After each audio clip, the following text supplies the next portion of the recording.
Hello guys, we are back in new fanfic, and if enjoying this then please share and like part 1. Now let's start the fanfic. In the village hidden in the leaves, Minato, the yellow flash, was grandstanding on the top of the Hokage mountain with his wife, Kushina, and the previous Hokage, Hiruzen Sarutobi, were behind him looking exhausted.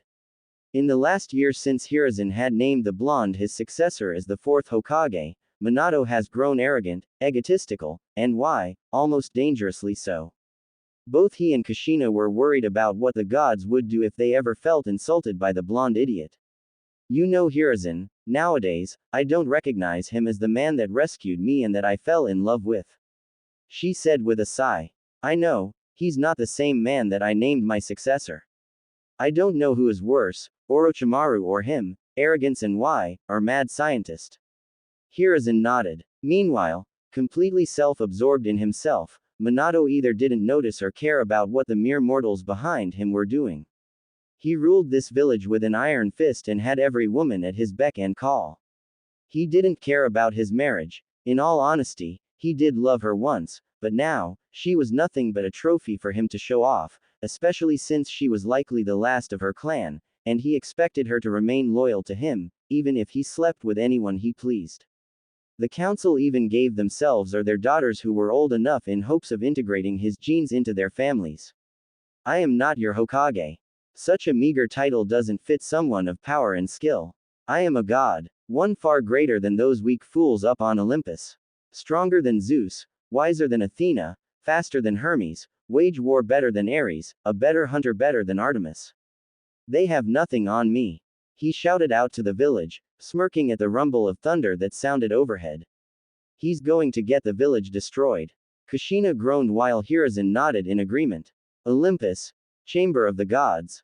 Up on Olympus, the pantheon of the gods were in assembly, even Hades, who was usually not invited and stuck in the underworld, and all of them were beyond pissed. Brother, this is an outrage.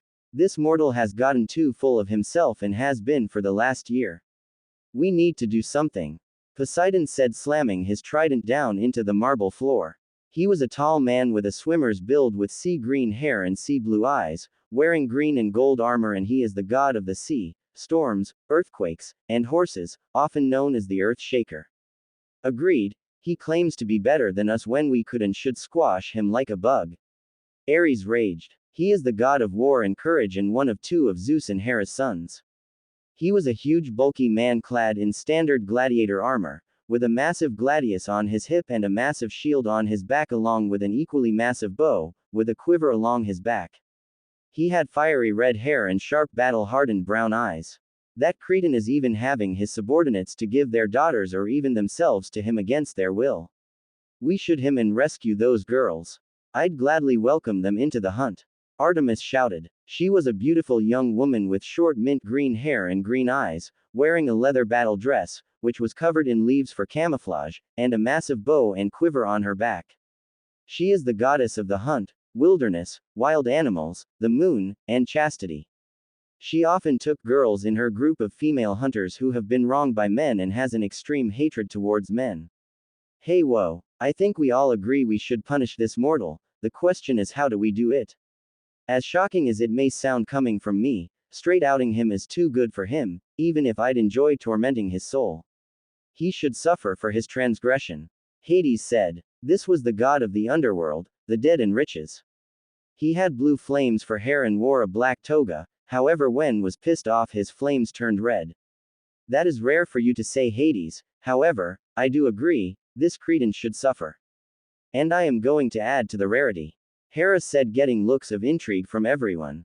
She was the queen of the gods, Zeus' wife and sister, goddess of marriage, women, childbirth, and family.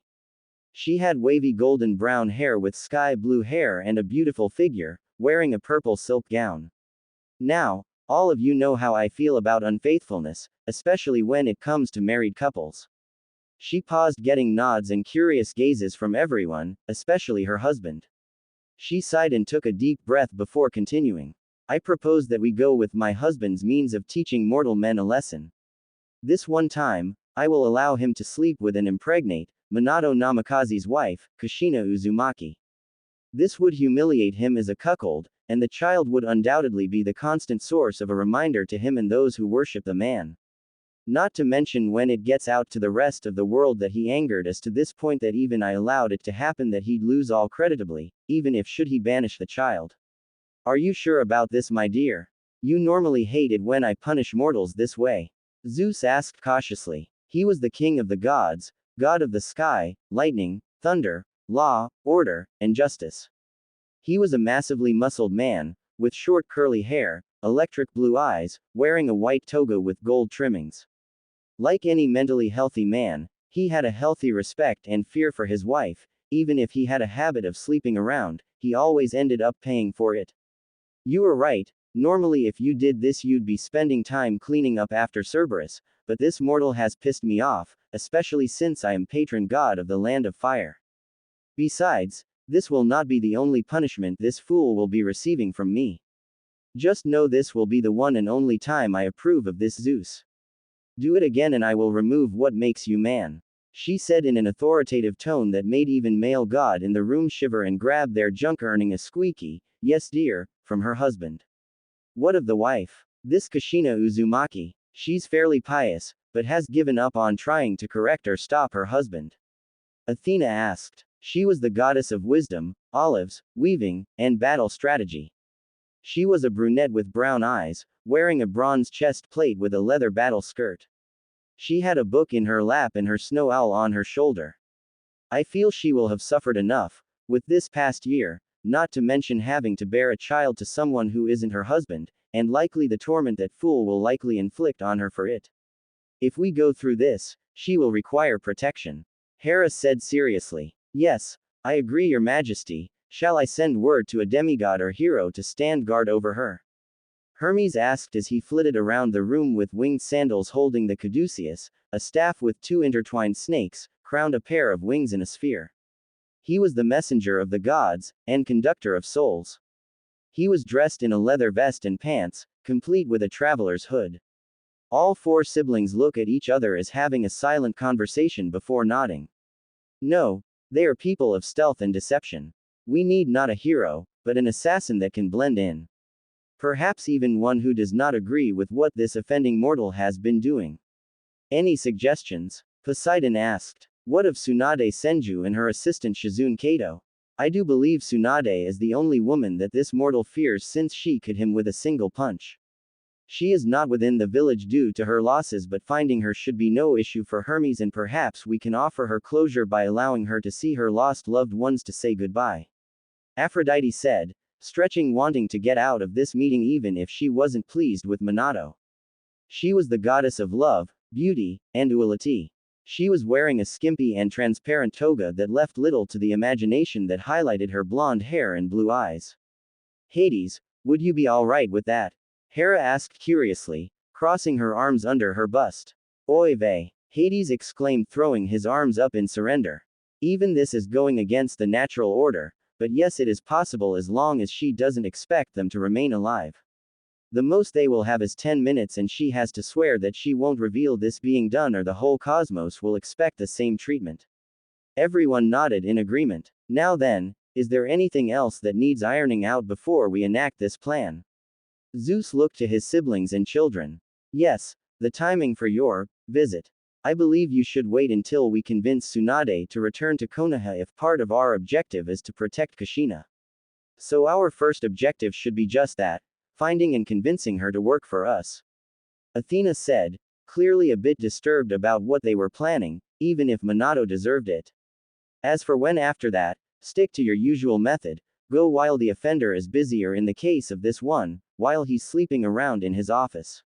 Aphrodite said flippantly, looking at her nails before looking up. Just keep in mind, Kushina is a lot more perceptive than your other targets. Don't be surprised if she catches on. Not just that you're not Minato, but why you're there. You may have explained everything to pacify her. Surprises never cease, Athena said, speaking everyone's shock before schooling herself. That aside, I think we are overlooking an important detail regarding the mortal woman. She is a Jinchuriki, therefore, we will be putting her life in danger.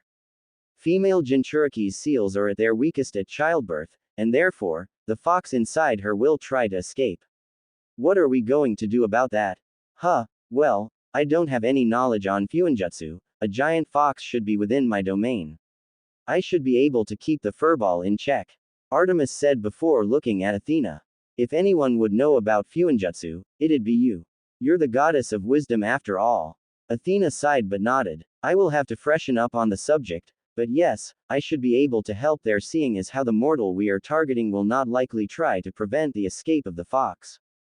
If anything, he'd want to reseal the beast into someone else to have a more submissive and loyal weapon rather than the current headstrong one. Then it's settled. Hermes, you have your assignment. Zeus said in a firm tone before looking towards his brother, Hades, who nodded and gave the messenger of the gods 2 orbs. Those will allow Tsunade to summon her loved one for the specified time. Yes, sir. I'll find her and inform her of our offer and the job. The hooded messengers said, taking off without another word. The rest of you are dismissed. The thunder god declared as he watched everyone but his wife and son Apollo leave the room. What is it, Apollo? What have you seen? Father, my queen, this child, my future brother, will be extremely powerful and will play a major factor in deciding the world's fate depending on how he is raised and treated. He will either join the forces of darkness and destroy everything, including we gods, or he will bring about a peace that will last several lifetimes before he joins us. The god of oracles, healing, archery, music and arts, sunlight, knowledge, herds and flocks, and protection of the young. He was the twin brother of Artemis, however, he looked a lot like Zeus, only he had more of a lean build, complete with blonde hair and blue eyes. I see. Thank you, son, you may go. Zeus said, earning a bow from Apollo as he returned to his son chariot as Hera looked at her husband with a stern look. I meant what I said. If I find out you sleep with anyone else other than Kushina enough to give her a child, I will not only castrate you but make the offspring suffer to the point of suicide. She said, deadly serious. I am aware, dear. I promise you that unless you give me permission to do so, I shall forevermore be loyal to you, my queen. I swear it to you on the river Styx. He declared, and rumble of thunder sealing his oath. Swearing on the river Styx is the most binding and unbreakable oath that will even a god for breaking said oath.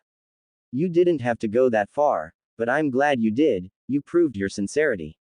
Hera said with a soft voice and a bright smile. Land of Fire, capital city, Casia. In the entertainment district of the capital of the Land of Fire there is a busty blonde, blue-eyed woman who appears to be in her early 30s but is actually almost double that, and beside her dragging a suitcase was a 15-year-old girl with brown hair and brown eyes desperately trying to keep up. Lady Tsunade, please slow down. It's not like the gambling hall is going anywhere. The teenager cried out, her arms getting tired. We're not going to a gambling hall, Shizune, we're getting out of town. I feel something very wrong going to happen soon. The now identified Tsunade said as she keeping her brisk pace. But we haven't won anything big lately. Isn't that your telltale sign? Shizune inquired curiously. Normally you'd be right, however, my gut is telling me that we need to keep moving. The slug Sanin said seriously. As if proving her point, a hooded figure landed in front of them, causing both medics to get into a defensive position, especially when the figure talks. Lady Tsunade Senju and Shizune Kato, I presume. Who wants to know? Tsunade said, getting ready to unleash her monstrous strength on the stranger. The figure looks around seeing people gathering and wondering what was going on, he returned his gaze to the medics. How about we take this somewhere private? We are gaining quite a bit of attention and what I have to say is highly confidential and will be of great importance to both of you. Having noticing he was right about the crowd gathering, both women nodded, intrigued at what this stranger had to say. They decided to go with him while keeping their guard up and ready to turn him into paste if they don't like what he has to say.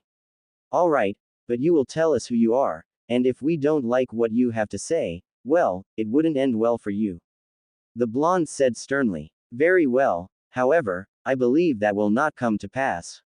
He said, a smirk was visible to Shizune being shorter than the other two, causing her to worry, especially since this hooded stranger was incredibly powerful. At a random inn, Tsunade, Shizune, and the hooded figure rented a room for the day to talk in private. Once the door was locked, Hermes revealed himself, causing both women to gasp in shock. Tsunade was the first to regain her composure. So, What does the messenger of the gods want with the two of us, or rather what do the Olympian gods want with us? I will explain everything in detail. Hermes said before he started his explanation. Once he was finished, Tsunade looked like she was going level a city block and Shizune looks disgusted. So, will you help us by helping Kushina? Let me get this straight. Lady Hera has given her approval for Lord Zeus to sleep with Lady Kushina to start punishing and humiliating Minato, and you would like Lady Tsunade to protect her since even they are family, no matter how distantly related they are. Did I get all that right? Yes, in exchange for being able to get 10 minutes with your uncle and her little brother for a chance for closure. Hermes said with a nod. Why? Tsunade said in a low, sorrowful voice before she snaps at the messenger god. Why can't you just bring back permanently? Lady Tsunade, Shizune said as she moved to hug and comfort her mentor and mother figure. I am truly sorry. We cannot do that. Doing so would disturb the natural order. Even allowing this as could have major repercussions on the cosmos. Hermes said seriously, even if he had a sympathetic tone underlined. Lady Tsunade, I believe we should accept this job and offer. Even if it's only 10 minutes, that's more than anyone else will ever get. Shizune said cautiously, not wanting to be on the receiving end of her mentor's fist. After thinking it over, the busty blonde nodded with a sigh. Very well, I'll accept the job. However, I will only remain in that village until Kushina gives birth safely, then I'm done. Very well, the messenger god said before taking out the two orbs. Take these and focus on the two you wish to see. I suggest allowing Shizune to summon her uncle while you summon your brother. They should have been made aware of the time limit, so make good use of it. Both nodded, took hold of the orbs before looking at Hermes. How does this work? Do we focus on them or do we just drop these? Tsunade asked. You do both. Focus on your loved ones then drop the orbs. He answered simply. Doing as told, they focused on their chosen loved ones and dropped the orbs. On contact with the ground, the orbs shattered and white mist filled the room and two figures started to take shape, one that of a 12-year-old boy with short brown hair, hazel eyes, and distinct blushes on his cheeks, wearing a dark teal poncho top and light green pants. The other was a 27-year-old man, with pale blue hair that reached the middle of his back, dark green eyes, wearing the standard Konoha shinobi with a pocketless flax jacket. Dan, Nawaki, Tsunade said softly, tears pooling in her eyes, with Shizune holding back her tears seeing her uncle for the first time since she was a little girl. It's good to see you, sis, and you must be Shizune, it's nice to meet you. Nawaki said with a megawatt smile. Tsunade, you're looking as beautiful as ever. Dan said with a tender smile before looking at his niece. Hey Squirt, I see you're doing well. Tsunade's not been too hard on you, has she? No, she's been really good to me. The raven-haired girl chalked out, trying not to cry knowing they don't have much time. The blue-haired man smiled and nodded. Well, I know we don't have much time, so I want to say that please don't waste your life grieving for us. I want you move on, go back to healing people, open a clinic or something. Try to cut back on drinking and gambling. Maybe this deal they offered you to take care of your distant cousin. I agree, sis. Watching you drink your life away and gambling away our family's fortune hurts. You were so much happier when you were healing people. Please, promise me you'll take care of yourself, if not for us or yourself, do it for Shizune here. She's all you got, just as she's all you have left. Nawaki said in a sad tone. As for you, Shizune, I need you take care of Tsunade and not be afraid to stand up to her. Dan said with a smirk. Do you know how hard losing you two was? I can't stand the slight blood anymore, Tsunade said weakly, hugging herself and looking very vulnerable. Tsunade, I know our deaths hit you hard. We've watched as you suffered. But it's been years, hun. We're asking you to let go, to move on, and find something to make you happy again. We're not asking you to forget us, but also not to let our memory weigh you down anymore. The dead Jonin pleaded. He's right, sis. Do what you need to be truly happy and not this self-destructive lifestyle you've been living. In fact, I'm glad you haven't completely lost yourself and started sleeping around like that pervert of a teammate of yours. Nawaki remarked. After a few precious minutes, Shizune piped up. Lady Tsunade, I think they're right. Who knows, maybe caring for Lady Kushina will do us some good and open new avenues for us. Tsunade sighed heavily and nodded. I'll do what I can, but it's not going to be easy, especially my hemophobia, but I will do my best to move on. She paused, taking a deep, shaky breath, with tears rolling down her cheeks before continuing. I love you both, and will never forget you. As if saying that was a trigger, both started appearing to be see-through. Looking at their hands, they had a sad smile.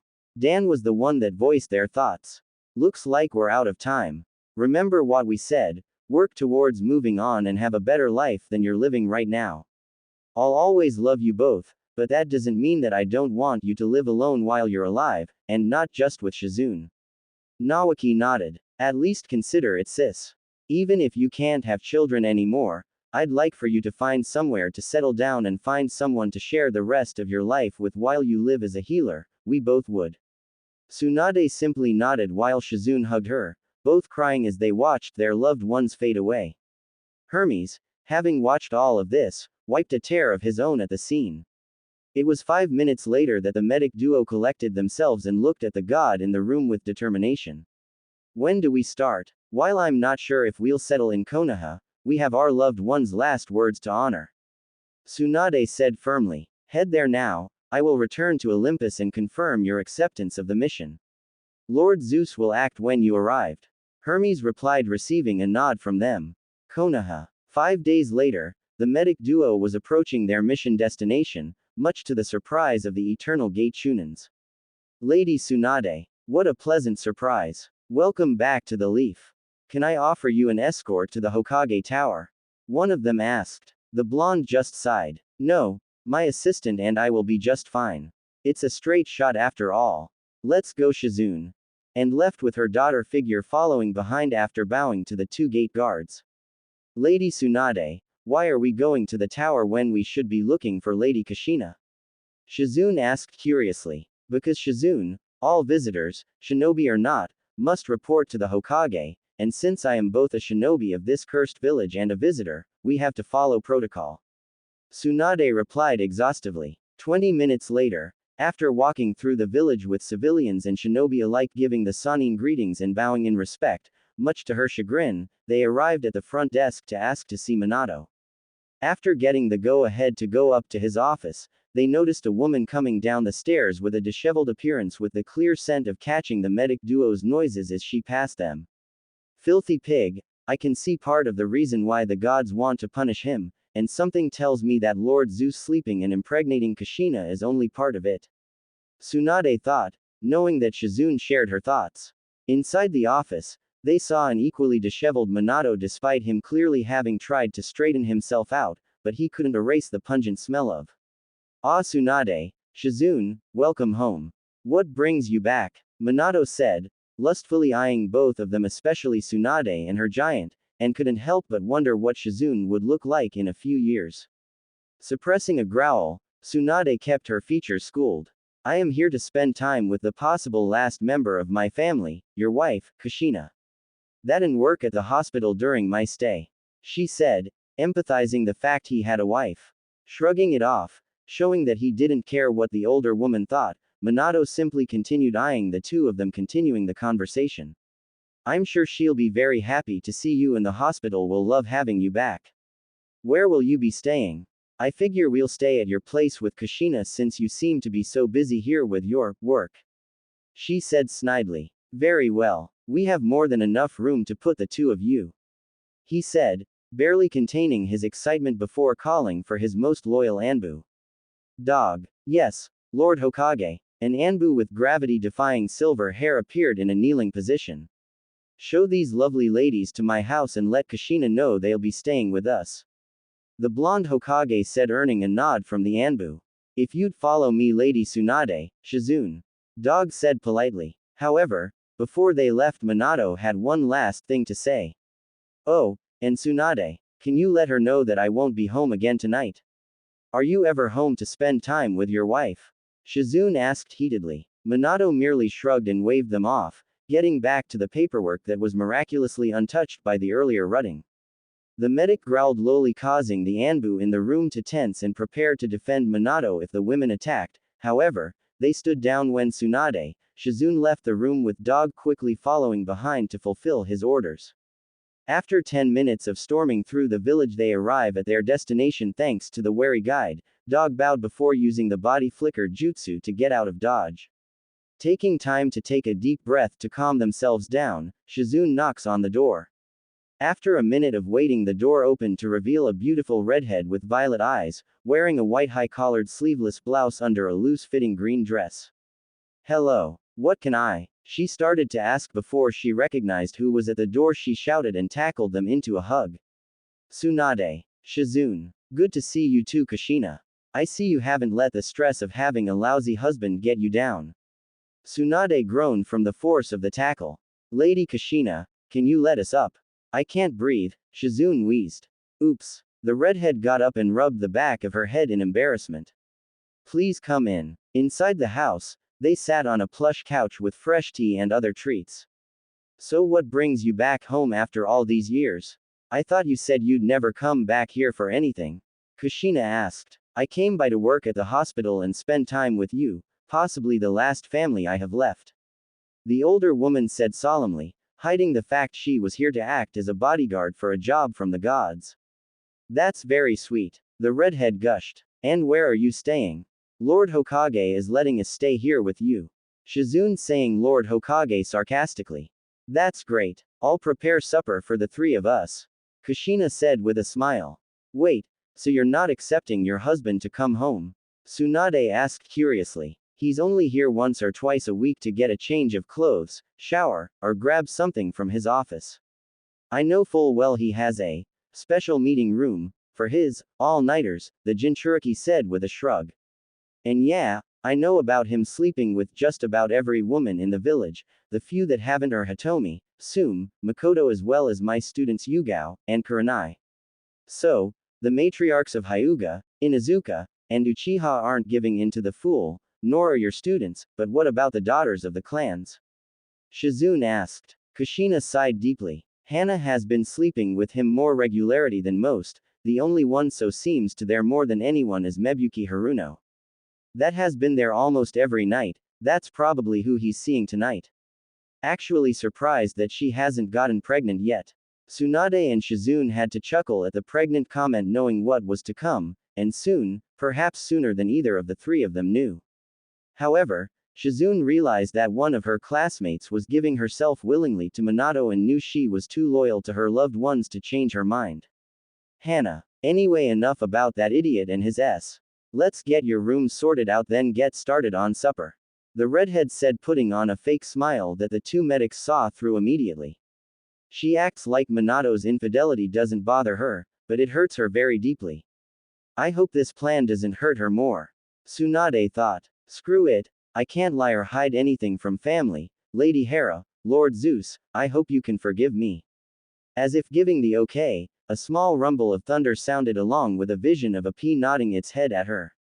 Taking a deep breath before looking at her daughter in all but blood, who nodded in acknowledgement, and looked back at Kushina before saying in a serious tone, "Wait, there is something I need to tell you. Something that involves you. What is it? Does it have to that freak rumble of thunder?" Kushina said warily, not likely looking the series looks in their eyes. "Minato has angered all of the gods, they have come up with a way to punish him, or at least start to punish him if I am to guess." Tsunade started only to take a deep breath, not knowing how the redhead would react to the news. "There's no easy way to say this, but they have decided to make an example out of the idiot by having Lord Zeus come and impregnate you, with Lady Hera's full consent, along with all appropriate measures to ensure your safety. Shizune and I were tasked with being your protectors in case your husband sends someone to try and harm you or your child. Now, let it be known that Kushina is known for having one hell of a temper, so the response the medics got from the red-hot habanero surprised them, a heavy sigh with a resigned look on her face. "Yeah, Hiruzen and I feared that he was going to piss them off.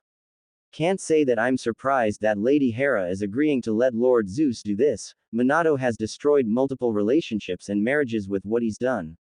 "Wait, you're not mad about being used as a tool for punishment?" Shizune gasped. "Well, I am irritated at the idea of being used like this, denying the gods' wishes would bring more harm than good. I will abide by their wishes as a believer and follower of the gods. The redhead said before smirking mischievously. Besides, Minato brought this on himself. So, when is Lord Zeus going to be here to enact the plan? We don't know for sure, but I'd say it'll be soon, more likely than not, tonight. Then again, I can't say for sure. Tsunade said. Kushina nodded. Well, in the meantime, let's get back what we were about to do before you told me this, and thank you for doing so. Shizune and Tsunade nodded in response and followed the redhead to their rooms to get settled in for the next 9 to 10 months of their lives. That night was quiet, but a lingering tension was in the air, anticipation for when the king of the gods would make his appearance, but dinner was nice, the three of them caught up, learning about the duo's travels, even if it was most gambling stories, and Kushina provided them with even more intelligence on what was happening within the village other than Minato's ego and life before calling it a night. However, before Kushina got into her bed, she looked out her window and said a silent prayer with tears flowing down her cheeks. Please, gods of Olympus, let this plan go smoothly, and once this is over, please help me get out of this marriage, I can't take this anymore. He isn't the man that I fell in love with, I doubt he ever truly loved me, all I want is a loving family, a man that will be faithful to me and will love my future child as his own. As if to answer her prayer, the skies lit up in a flash of lightning, being a blinding light into the bedroom, and as it faded, there stood Zeus looking at her sympathetically, causing her to kneel and bow her head out of respect. None of that now, my dear, he said, motioning for her to sit on her bed, and she did so without wasting any time. There, that's better. Now, before we begin, I will say that we'll do what we can to help you with your request. Thank you, she said before undressing and presenting herself to the god. I'm ready. Set up a silencing barrier, we don't need my agents to hear, do we? Zeus said with a smirk, earning a blush and immediate response with the room lit up with seals showing that the room was isolated. Needless to say, Kushina had the night of her life, never having felt so much pleasure in her life, and with Hera's blessing in place, the child was guaranteed to be conceived. 3 months later, Kushina was starting to show, and thanks to Minato hardly ever being home, he didn't notice, especially since she started wearing baggy clothing when she left the house, and when Minato was at home he never paid any attention to her. It wasn't until she woke up one morning that he stayed overnight that her nightgown robe up over her baby bump that he noticed. You damn, you actually slept with someone else. Minato roared, causing Kushina to wake up and Tsunade to rush in. What do you expect? You leave me high and dry for over a year while you sleep with those whores day in and day out, yet you expect me to remain faithful to you. Kushina said, adjusting her gown. Yes, that is what I expected, but I guess that was too much to ask. He said quietly before looking stern and spoke with authority. Who was it that gave you this bastard child? Why should I tell you? It's not like you can do anything about it. The red-hot habanero said with her hair starting flail around, liking as it was the 9-tailed fox's tails. And don't even think about trying to take my baby from me. I may be pregnant, but I am still the best Jonin in the village and the one who taught you Fuinjutsu. You don't think I removed your flying thunder god marker from me by now?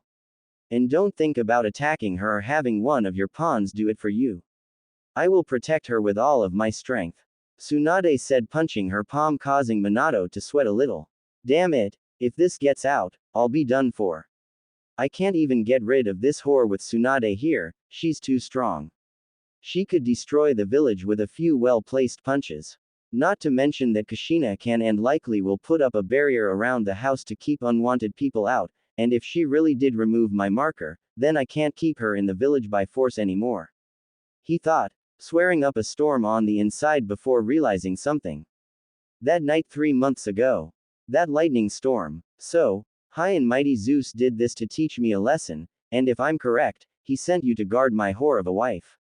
Minato said, glaring at Tsunade, who didn't even look surprised or acknowledge that he was right. Get off my house, Minato. It was left to me by Lady Mito when she asked me to carry the fox.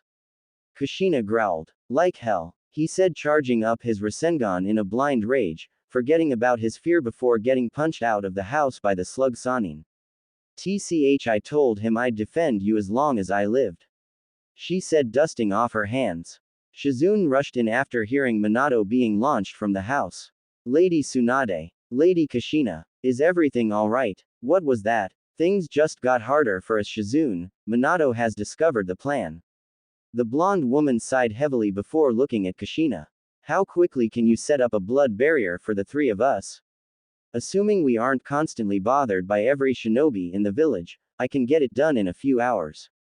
The redhead said as the house's regenerative seals were working to fix the human-sized hole in the wall. Tsunade nodded. Alright, get dressed and get to work, I'll go stand watch out front. Shizune, you're on watch out back. Move it. On the other side of the village, Minato peeled himself out of the boundary walls with his personal Anbu appearing before him. Lord Hokage, are you alright? Just get me to the hospital, and summon the rest of the Anbu. We must act quickly. The yellow flash seethed. Yes, sir. Dog said, creating a shadow clone to carry out his orders. Konoha Hospital 3 hours later. All Anbu had been assembled and waiting to hear why they were summoned, and when the doctor gave the all clear, they piled into the large room. Lord Hokage, who did this to you? One Anbu asked frantically. Tsunade has turned her back on the village along with my wife. You are to the two of them as well as Shizune and anyone else that sides with them. Minato said in a pained voice. Take them out on sight, but keep it a strictly Anbu op. While most Anbu acknowledged the order without hesitation, one in the back of the room thought something was off about this order. I need to get to the bottom of this. Lord Hokage is never this drastic and Kushina would never betray us. She thought. This was a very curvy and busty woman with dark skin, long purple hair, wearing a cat Anbu mask, and standard Anbu uniform. She was probably the only female Anbu that hasn't given herself to the lecherous and insatiable Hokage of respect for the redhead. She saw her as a sister after saving her from rapists and getting her home. Dismissed. The Hokage said as he laid in bed, the only Anbu to stay at his side was Dog. Sensei, are you sure about this? If we risk unleashing the fox upon the village, and without another Uzumaki, we can't seal it again. The silver-haired Anbu asked politely. I don't have a choice, Kakashi. I will not be seen as a weak cage that lets traitors go unpunished, the blonde said tensely. If I may, what has she done? Kakashi Hatake asked curiously. Minato sighed and scanned the room before addressing his last remaining student. This stays between us, getting a nod from his most loyal Anbu. Kushina is pregnant with another man's child, and unfortunately it's no one I can target. Who is it, sensei? The copycat ninja asked. Zeus. Seems the idiot thinks he can punish me by having my wife give birth to a bastard son. And while it's unclear as to whether or not the other gods are in on this or not, if I can snip this in the bud before the child is born, then their plan will backfire, and no one will know of Kushina's pregnancy. Minato explains. And Lady Tsunade and Shizune. What have they done? Dog asked, trying to hide his concern for Shizune. The apprentice medic was someone he had a small crush on when they were kids before she left with the last Senju. They arrived the day of the freak thunderstorm 3 months ago, the same night I suspect that Zeus paid my wife a visit. I suspect those Olympian fools sent her to watch over Kushina as protection. Minato said before seeing the look of disbelief on his student's face. Look, I know you hold a flame for Shizune, but her loyalty is to Tsunade first and foremost, and that old hag has no love for Konoha. I understand, Kakashi said in a solemn tone, knowing that his sensei was right before kneeling. In any case, I wish to remain at your side for your protection. Very well, the yellow flash sighed while cursing to himself. Kushina's probably got a barrier up by now, and knowing her craftiness, she'll make it so it can only be altered from the inside, meaning that the Anbu can't get them unless they leave for supplies. Damn it. Meanwhile, at the Uzumaki residence. At the same time, the Anbu were given their orders and were on their way. Kushina just finished the barrier only for the three of them to be on edge as they felt several Anbu heading their way. Kushina, activate it now. Tsunade shouted. But before she could, the second fastest being in the village appeared in front of them. Listen to her, Kushina. Minato has ordered all 3 of your deaths for turning against the village. Nodding, the redhead activates the blood seal before saying, let's go inside before the rest of the Anbu get here. We don't want to get her exposed for disobeying a direct order. Once inside, the Anbu took off her mask to reveal her piercing yellow eyes, which took in her sister in all but blood's appearance. I see, so that's why Minato is so upset. Who is the father? Straight to the point as usual Yoruichi. Kushina sighed. It's Lord Zeus, with Lady Hera's blessing. I see, so that fool really pissed off the gods huh? The no-named Yoruichi said with a smirk. Serves that lecherous pig right. Well, you have my support as always Kushi. The pregnant woman smiled and gave her friend a smile. Thank you, Yoruichi, you've been a great friend. Just be careful, you're already on Minato's shit list for not giving yourself to him. The dark-skinned beauty simply scoffed. If it wasn't for your help, I'd be the fastest individual in this village. I'll be fine, especially since he hasn't figured out the irony of giving the cat mask. Kushina, who is this? Tsunade asked, clearly confused and not recognizing the woman in front of her and Shizune. Wait, that why attitude, those yellow eyes, you were always with Lady Kushina before we left the village. It's been quite some time, Lady Yoruichi. Shizune said with a big smile. Now I remember, Kushina brought you to me the night before we left after an attempted rape. Don't know how I could have forgotten that since you're probably the only dark-skinned person in the village. Tsunade said, smacking her forehead. That's right, I joined Anbu shortly after that at the request of Lord Third for my protection. Though my loyalty will always be to Kushina for saving me that day. The purple-haired Anbu said with clear devotion in her voice. Tsunade nodded. That sounds like Sensei, going out his way to make sure that someone unique is taken care of. And from what you said about irony, I'm guessing you have a special ability that involves cats.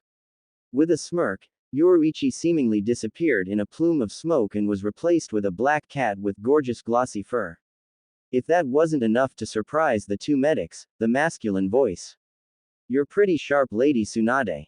What the hell? Shizune shouted in shock. However, Tsunade returned the smirk. So that's why people avoid black cats in general, and even if they heard you talking, they'd assume you were a male summoning cat. Changing back into her human form, she nodded.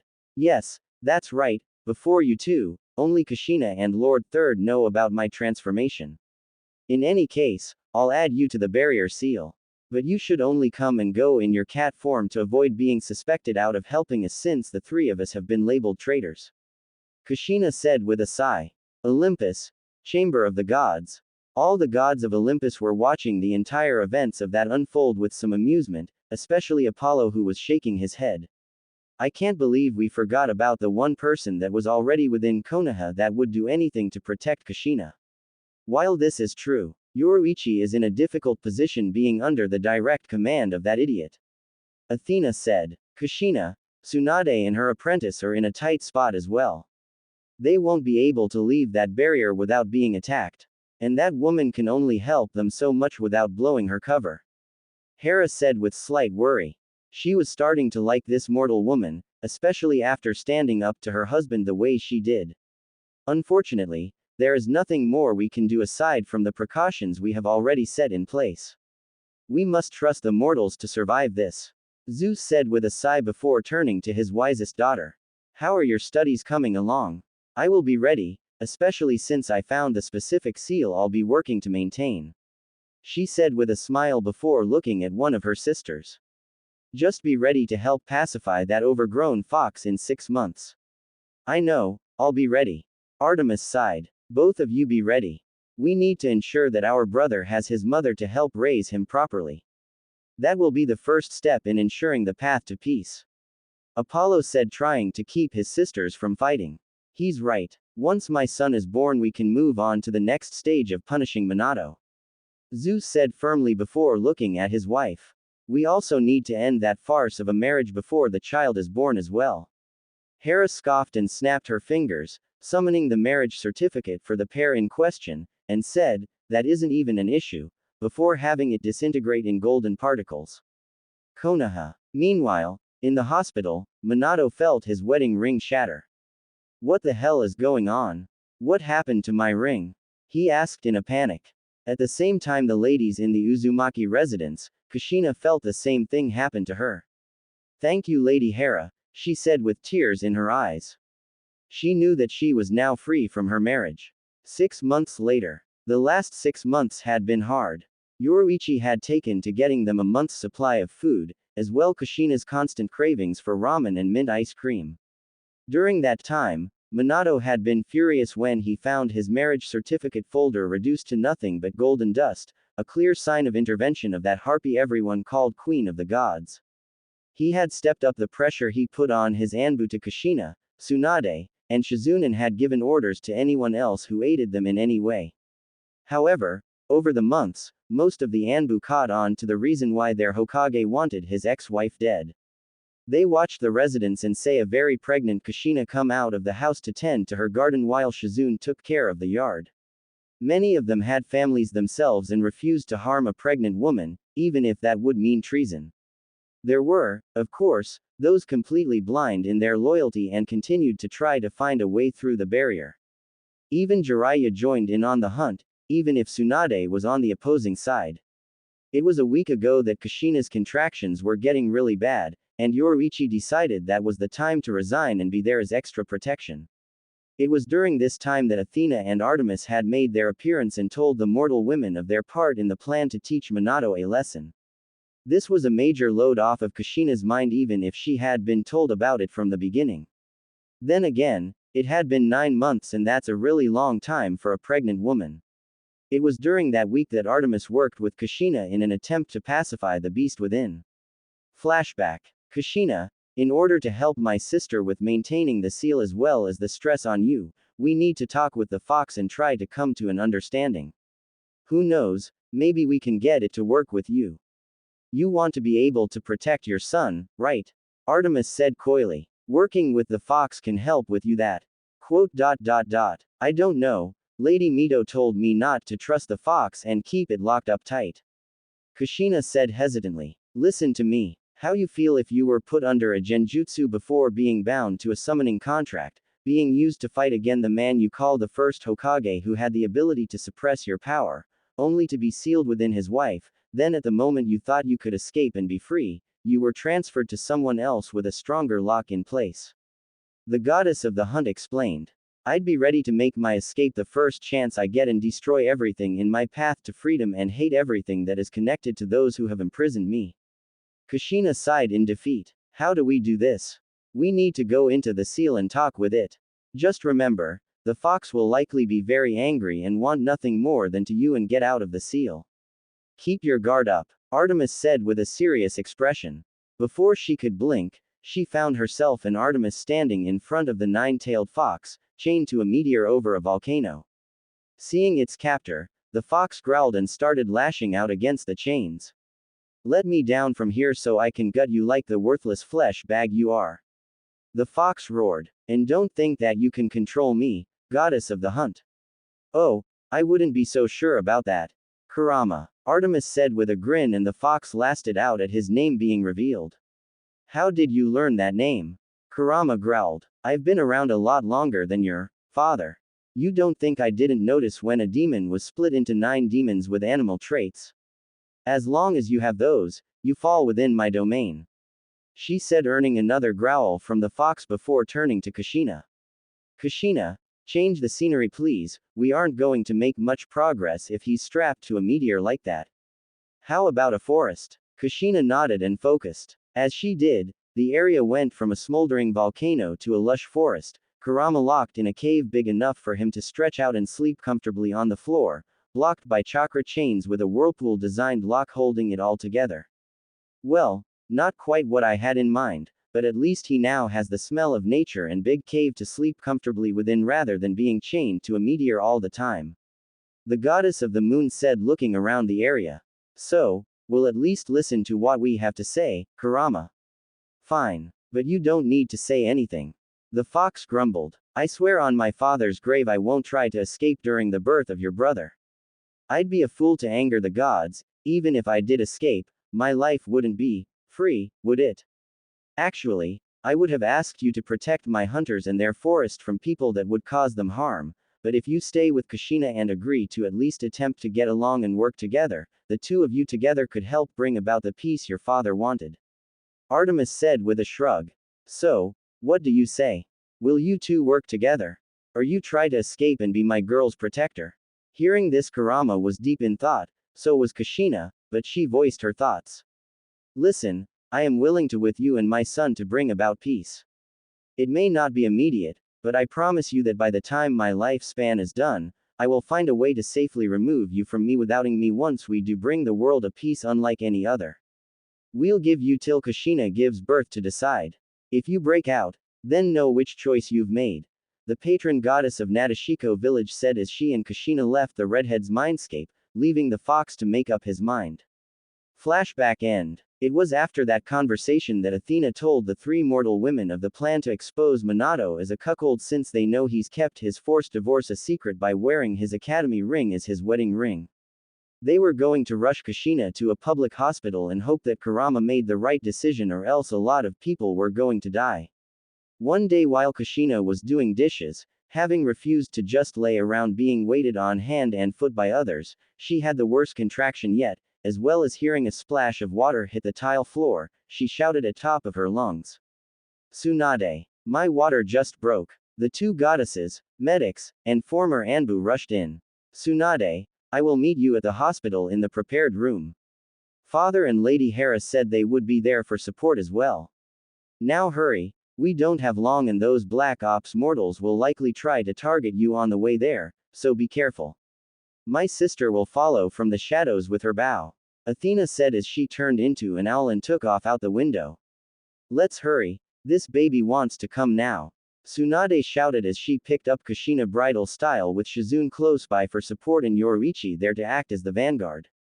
On the way, 20 Anbu tried to the four women, only beat by Shizune, Artemis, or Yoruichi, while 30 others held off 40 of Minato's loyalist Anbu. It looked and felt like the village was involved in a civil war. But that's what they were trying to avoid, even if it was a possibility once news got out that Minato had angered the gods. At the hospital, the poor receptionist who was on the last minutes of her shift got startled. Lady Tsunade, what is going on? No time for questions, I have a high priority patient going into labor, there should be a heavily fortified room prepared. Now out of our way. I will fill out the paperwork later.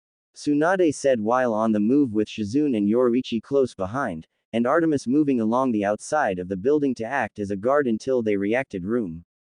Once there she materialized within, ready to take Kurama to the forest surrounding Nadeshiko village. Zeus and Hera were there waiting, only this time they were suppressing their power in hopes of not alerting everyone in the village like Zeus did last time. Little did they know, that the child about to be born was going to do that for them. Lady Hera, Lord Zeus, we need to hurry. This child wants out and he wants out now. The slug Sanin said hastily. Shizune, get her on the table and help me with this delivery. Lady Athena, we're in your hands as well. While everyone was working to bring the demigod into the world, no one noticed an increasingly intense lightning storm raging outside, alerting Minato to the possibility that it was time for Kushina's bastard child to be born. However, he didn't exactly care at the moment as he was busy with Hana and Izuka, mostly because Mebuki was also extremely pregnant, though he wasn't sure if it was his or that pink-haired fool that was always out the village on merchant business, even if the dirty blonde still came by daily. After an hour of screaming and cursing, even Kushina crushing the edge of the table in a show of strength through extreme pain, the baby boy's cry sounded through the hospital room and down the hall, leaving a very tired Kushina and a relieved group of gods and humans. Through Artemis had a smile on her face. I knew he'd chose to stay once I mentioned his father. Even so, I have to admit I was slightly worried. Kurama could have proved me wrong and chose to be my girl's guardian, but not before hurting a lot of people. Kushina raised her head and weakly held out her arms. Tsunade, give me my baby, give me my Naruto. Tsunade simply smiled and nodded as she gentle-handed over the red-headed baby boy while Athena was working to rebuild the seal. Congratulations Kushina. Seems he is perfectly healthy and kept the Uzumaki genetic red hair. Off the side, Zeus looked on with his wife hugging him and looked up at him. Are you sure you want your son to be named after a ramen topping? Even weakened, Kushina's legendary temper flared hearing this, however, she was as respectful as she could. Lady Hera, Naruto also means maelstrom, She paused as she saw a flash of lightning out of the corner of her eye. And judging from the light show outside, I think my son will take after his father in terms of power. Having heard this, they all looked out the window, with Zeus looking amused and the goddesses' jaws to drop in shock. Father, I thought you were suppressing your power. Athena shouted after finishing the seal. I am. This is all your brother's doing. He grinned, overflowing with pride at the power his son was displaying. Well, I guess we don't need to worry about him being about to defend himself, Kushina said softly before gasping. Lord Zeus, he has your electric blue eyes. Everyone turned back to see Naruto's eyes were indeed open, and were indeed electric blue. However, what shocked the gods is that the child's eyes seemed to hold even more power, as if electricity was literally dancing around his iris. Hera got out her shock first. Suddenly Apollo's prophecy is making a lot more sense. If young Naruto has this much power from birth, he could easily destroy the world if he so wanted to. Earning stiff nods from everyone in the room. However, the reverence was short-lived as Kakashi aka Dog was at the door to the room, walking in without so much as a knock. Lady Uzumaki, Lady Senju, Miss Kato, and Miss Shihoin, you and the newborn are required to appear before Lord Hokage immediately. I have strict orders to bring you myself, even if we need to wheel Lady Uzumaki there via wheelchair with an IV drip. Hera was furious that this insect of a mortal barged in, and not only ignored her and her family but was demanding the recovering mother and her newborn child be brought before the pissant they were punishing. How dare you ignore us, you pitiful mortal, and demand that these people be moved even though they are tired from their efforts to bring new life into the world. I do not take orders from individuals that have no authority within this village, nor do I acknowledge those claimed to be gods. The silver-haired Anbu said boldly, causing the patron goddess of the land of fire to almost lose her temper. Seeing this, Zeus put his hand on his wife's shoulder, as if to tell her, not now, and addressed the mortal with sparks flying from his eyes. You claim we don't have authority here. Fine, but we will be accompanying these ladies and the child to ensure their safety. They were attacked on their way here after all. I better let them come or I'll be in for a world of hurt. I may not acknowledge them as gods, but they are very powerful. Kakashi thought to himself before nodding with a sigh before getting a good look at the newborn in his sensei's ex-wife's arms. That kid is going to be a problem in the future, but I can't make a move on him without being obliterated. After getting Kushina into a wheelchair and Naruto wrapped in a blanket to keep warm, the group made their way to the Hokage Tower. Along the way, shinobi and civilians alike were in awe. After all, it wasn't every day they saw the gods of Olympus walking through the streets with 4 mortal women and a young baby. All of them recognized the woman holding the child as the Hokage's wife, and those that didn't agree with Minato's grandstanding and arrogant ego started whispering amongst themselves. Isn't that Lady Kushina? Why is she being escorted by the gods? One Jonin whispered. I don't know, but I highly doubt that child is the Hokage's, especially with all the girls that have been sleeping with him on a daily basis. If I had to guess, Lord Zeus there is making an example out of him, and if Lady Hera is with them, this is serious.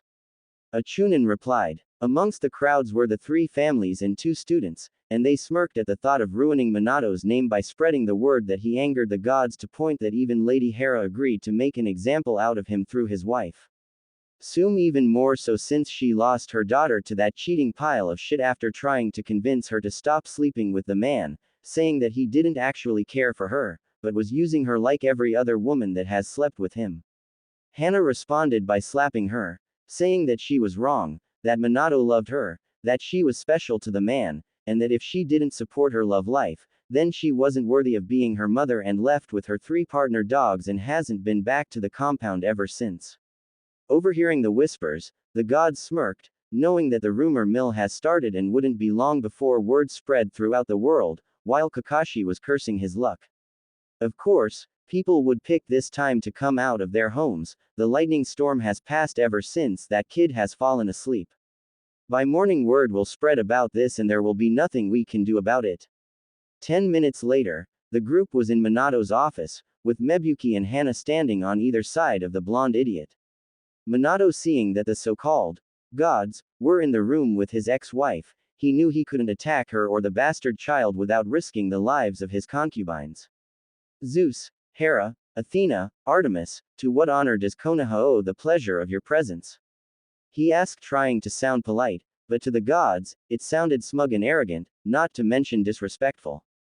You had better address us properly, mortal, or the dirty blonde next to you will have her daughter come out with an extraordinarily large forehead without the brain to match it. Hera fumed, knowing that regardless of her threat that the child was going to a large forehead, but with the brain to match it. Minato dear, I think we should listen to them, please, for my daughter. Mebuki pleaded, making the yellow flash sigh in resignation. Forgive me, lord and ladies. Minato ground out as if respecting the individuals in front of him made him physically ill. To answer your question, Worm, we are here to ensure the safety of my son and his mother and to inform you this is only the first of your punishments for your arrogance and actions. You have not only proclaimed you are better than us, but you trounced over your marriage by sleeping with not only these two whores, but multiple other women, and have personally destroyed our temples, as well as my wife's statue. Zeus said with authority. And what makes you think that I am afraid of you, or your punishments? I can make a law decreeing that no one can even whisper about Kushina being used to make an example out of me. Minato said calmly, showing that he wasn't intimidated at all. In fact, I've already sent word to the Land of Lightning, telling them that if they want a peace treaty between our two nations that I will send Kushina, who they have already tried to kidnap in the past, and her bastard child to them as a gift, wanting only their loyalty in return. This made the gods and mortal women laugh, and Kakashi frowned under his Anbu mask, thinking to himself. Sensei, you're a fool. Zeus is the patron god of that country. Kushina and her son will be worshipped there. What is so funny? Mebuki raged. Your fool of a lover is an idiot. Artemis said with a smirk, causing the pregnant women to get even angrier. Lady Artemis, what do you mean? Hannah asked with genuine confusion. Use your heads for a moment about what that man said and where he is sending his ex-wife. The green-haired goddess said with a smirk. If you three can't figure it out, then it has to be you. Tsunade picked this time to step up. In any case, with Lord Hokage's discussion made, Shizune and I will be resuming our travels and cutting all ties to this village. We will be leaving first thing in the morning, which by the way, should be when Kushina is well enough to travel thanks to her Uzumaki healing factor coupled with my medical expertise. And since I resigned and have proof of your acceptance of it, I will be accompanying Kushina and her son. I have always been loyal to her above all else. Yoruichi said with a smirk. Now, if you'll excuse us. Athena said as she opened the door, with Zeus showing his strength by lifting the wheelchair containing both Kushina and their baby with ease, and walking out the door with everyone following him, leaving three dumbfounded idiots behind along with a disappointed Anbu. What did they mean by I'm an idiot? Minato thought, clearly not being able to come up with the answer. 15 minutes later, Uzumaki residence. Alright, we need to return to Olympus. If you are truly leaving at first light tomorrow, we will arrange for flight-enabled transports to meet you at the gate to ensure Naruto's safety. I imagine that when they realize that their beloved Hokage is sending to the one place that you two will live in luxury, they will send their forces to bring you back. Zeus said, earning nods of agreements from his wife and children. Tsunade, Shizune, and Yoruichi nodded in agreement. However, they all saw Kushina seemed sad for some reason. Milady, what's wrong? Yoruichi asked softly. It's nothing. I'm just sad that I have to leave my home behind for a second time. She said quietly. Don't get me wrong, I'm thrilled to be getting away from Minato's influence, but I have mixed feelings about going to Kumo. They were 1/3 of the forces that helped destroy my first home. Then they tried to kidnap me when I was in the academy here. I just don't know how to feel about this. I mean, I know that I and my son will be well taken care of there, but... Tsunade nodded and put a comforting hand on her shoulder. We'll be fine. If they try to use you as a breeding machine, I'll level their village with my own hands. Thank you, Kushina said with a small smile. Yoruichi, can I count on you to help Shizune and Tsunade pack everything? All the scrolls containing my family's jutsu, notes on fuinjutsu, kenjutsu, and my family's history. Leave behind any pictures containing that idiot and the furniture, but seal everything else up. I guess it's a good thing that we emptied your bank account when Minato sent the Anbu to try to us. Tsunade said with a grin. Yes it is, and don't even think about spending any of it at the gambling halls. The new mother teased, knowing that Tsunade hasn't been to a gambling hall since she arrived, and it seems Tsunade knew this since she just shrugged and got to work sealing everything with the other two. Seeing that they weren't needed anymore, the gods simply vanished to make the preparations for the mortals' trip to the land of lightning. The next morning, Konoha's gate. It was barely sunrise, but Kushina her family, extended or not arrived at the front gates only to find Hermes sitting in a carriage with two Pegasus tethered to it. Having sensed them, Hermes jumped down from his seat and bowed. It's an honor to meet you again, Lady Tsunade, Miss Shizune. However, I do believe this is the first time we've met Lady Kushina, Miss Yoruichi. I am Hermes, and I will be your driver to your new home. He said before noticed the tuft of red hair sticking out of the blankets Kushina was holding. And this must be my new brother. I look forward to getting to know him over the years. Nice to meet you again, Hermes. I figured it'd be you Lord Zeus sent. Tsunade said with a smile. Lady Tsunade, you really should show him some respect. Shizune chided. It's been 1 week since Kushina and her family had been escorted from Konoha, and she had to do her best to keep her son in a good mood. After all, being in the sky while lightning was flashing about wasn't exactly safe, and they quickly learned that when Naruto was hungry or upset that he'd summon a lightning storm like his father. Upon their arrival, it seems all of the hidden cloud village had been waiting for them. At the front of the crowd was Zeus, Hera, and the Raikage, who like his predecessor, had the additional title of I. Hera smiled. I hope your flight was a safe one. As long we kept the little one happy, yeah, we were fine. We sure knew if he was hungry or grumpy. Hermes sighed. You're telling me, 1 minute it was clear skies, the next we were dodging lightning until he calmed down. Tsunade groaned. Biwahaha. That's my boy. Zeus laughed heartily only to get elbowed by his wife.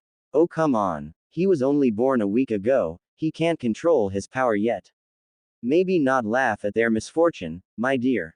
The queen of the gods said in a too sweet tone that scared everyone in the audience and makes the travelers chuckle nervously, and Naruto wake up crying causing another storm.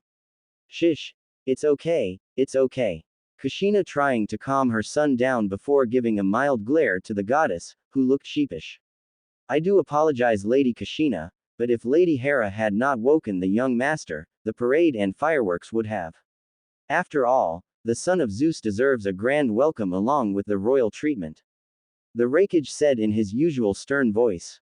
The redhead gave the massive man a glare that only a mother could muster. Lord Raikage, I will accept your grand welcome, however, I will not allow my son to become arrogant and spoiled. Besides that, I believe you and I need to have chat about 20 or so years ago. Yes, of course, we can talk this evening. I said with a nod, understanding that it is not only one topic she wanted to talk about. However, before that, I give you my word that you and your family will be safe here despite the treaty Konoha offered us. Thank you, she said with a small smile. Alright, my wife and I need to get back. We just wanted to make sure you got here safely and ensure you'd be treated properly. Hermes, I assume you'll be returning to your duties. Zeus asked, getting a nod from the messenger god. Thanks for the lift, that would have been a pain in the to make our way here on foot, especially with a newborn. Tsunade said with a smirk. Happy to help. See you around perhaps, Hermes said as he flew off with the carriage, hiding a small smile as he left. I hope you remember your promise to Dan and Nawaki, Tsunade. As promised, there was a grand parade, the entire village lined the streets, celebrating the arrival of Zeus' true successor, calling him the Prince of Thunder after seeing the terrible lightning storm he summoned, one far worse than his father had summoned in eons. It was causing Kushina and company to be both embarrassed from the attention, and full of pride in the child, and full of confidence that they were going to be safe.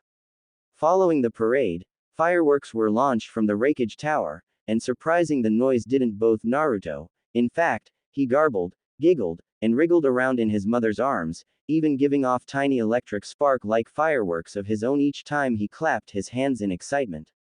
My dear baby boy is so powerful, I fear for those that oppose him in the future. We'll have to be careful not to get shocked unintentionally. Kushina thought with a small smile. After the fireworks, the Raikage's assistants led the family to the house that was prepared for them, courtesy of both the gods and the rakeage, though calling it a house would be an insult. It was a 20-room, 4-bathroom, 3-story mansion, with a basement with a section tailored into a fuinjutsu lab. The front gate had the Uzumaki swirl, as did the archway over the front door. However, above the house was a flag with the symbol of the gods flapping in the wind.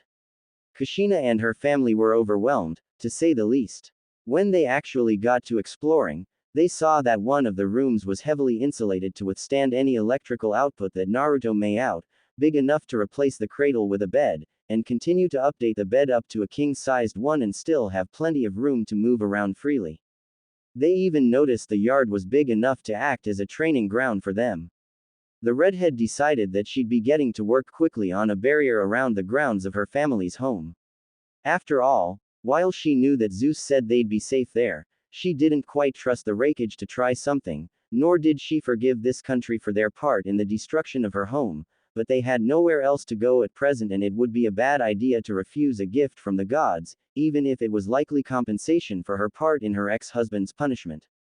A few days later, Kumo Anbu arrived at the Uzumaki mansion only to see the barrier put in place. Knowing not to underestimate an Uzumaki when it came to fuinjutsu, the Anbu knocked on the gate, knowing it would send some sort of signal to the occupants. After a few minutes of waiting, Yoruichi came to the gates. "Good morning, how can I help you?" she said professionally. "I apologize for coming so early, but the rakeage requests Lady Uzumaki's presence in his office."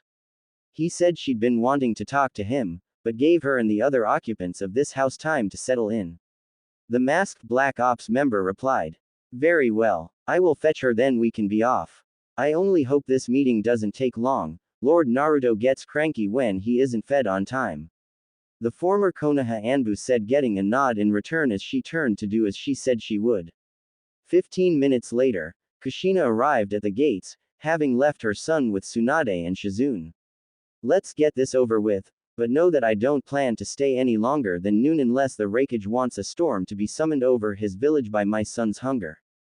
All the Anbu did was nod and put his hand on the mother's shoulder before using the body flicker technique to take them to their destination. Once there, the Anbu knocked on the rakeage's door and awaited the acknowledgement before entering the room with Kushina in tow. "Ah, Lady Kushina, thank you for coming. I'm sorry for summoning you at this hour, but there are things we need to discuss that, quite frankly, cannot wait any longer," I said professionally. "I suppose you're right. However, as I told your Anbu, I must be back home by noon unless you want a storm destroying your village, courtesy of my son's hunger," Kushina said sternly as she sat down in the chair opposite the village leader. "That would be a shame." He chuckled before getting serious. "I wish to apologize for my predecessor's decision to get involved in the attack on Uzushio, as well as our involvement in its destruction. This was the main reason I agreed to take you into my village. I could honestly care less about a treaty with a village that lets its leader abuse his power to indulge in his own pleasures. However, we must keep up appearances so as not to bring the war to our doorstep. And my kidnapping attempt was that you or your predecessor," she said with a stern look on her face, not showing her gratitude for the apology. "I am afraid that was my doing. While the means may have been inappropriate, I only wished to save you from being used for your burden and to make amends for our part in the destruction of your home. However, it seems my forces misunderstood and thought I wanted you for breeding purposes. Regardless, the fault lies with me alone," the massive man said solemnly.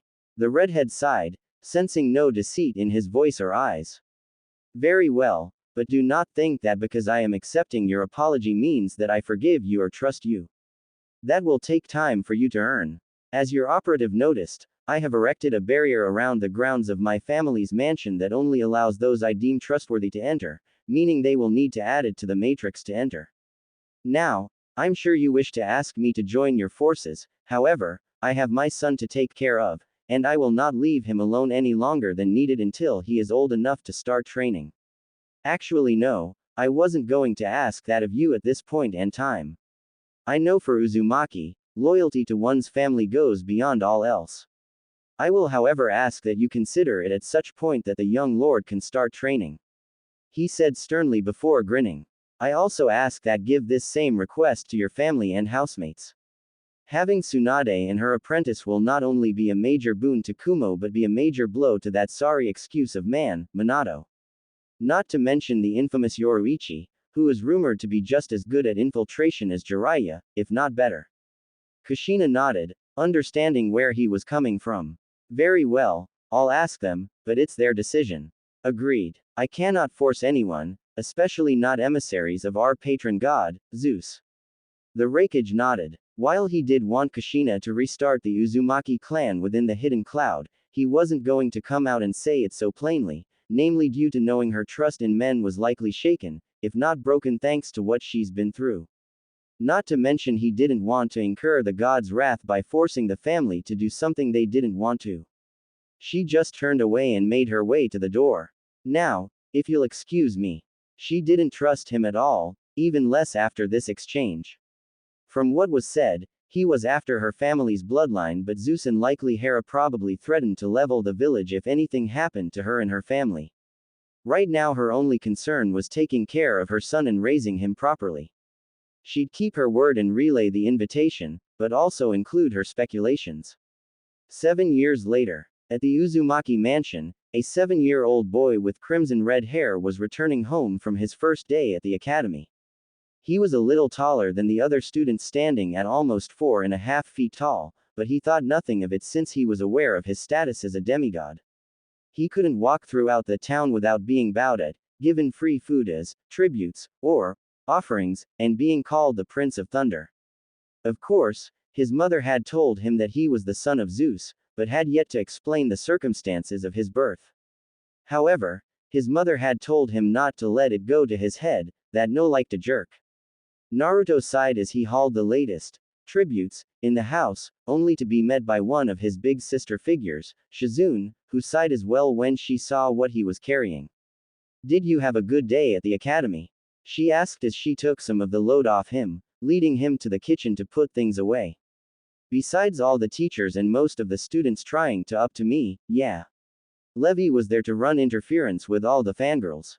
Mom was right. I'm going to deal with them probably my entire life, all because my father is king of the gods, and patron god of the land of lightning.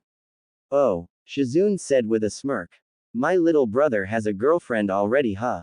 Please don't. The entire school is already spreading rumors about the two of us. We may be childhood friends, but mom would never let me date this early, no matter how much she likes Levi. Naruto sighed. You didn't deny that you like her. She teased. Whatever. Where's mom? Normally she's the one that meets me at the gate. He redirected. She had a mission. She asked me to apologize to you and said she'd be back in a few days. The medic frowned. Was it father or the Raikage? The demigod asked in a disappointed tone. Kushina had kept her word and started taking on missions for the village, but also requests from Zeus as well. I don't know if it was Lord Zeus or not, but there was a request delivered by Lord Hermes. I don't know the details, but it must be important. Shizune replied pensively. All right. Is Granny or Yoruichi here, or are they two on missions?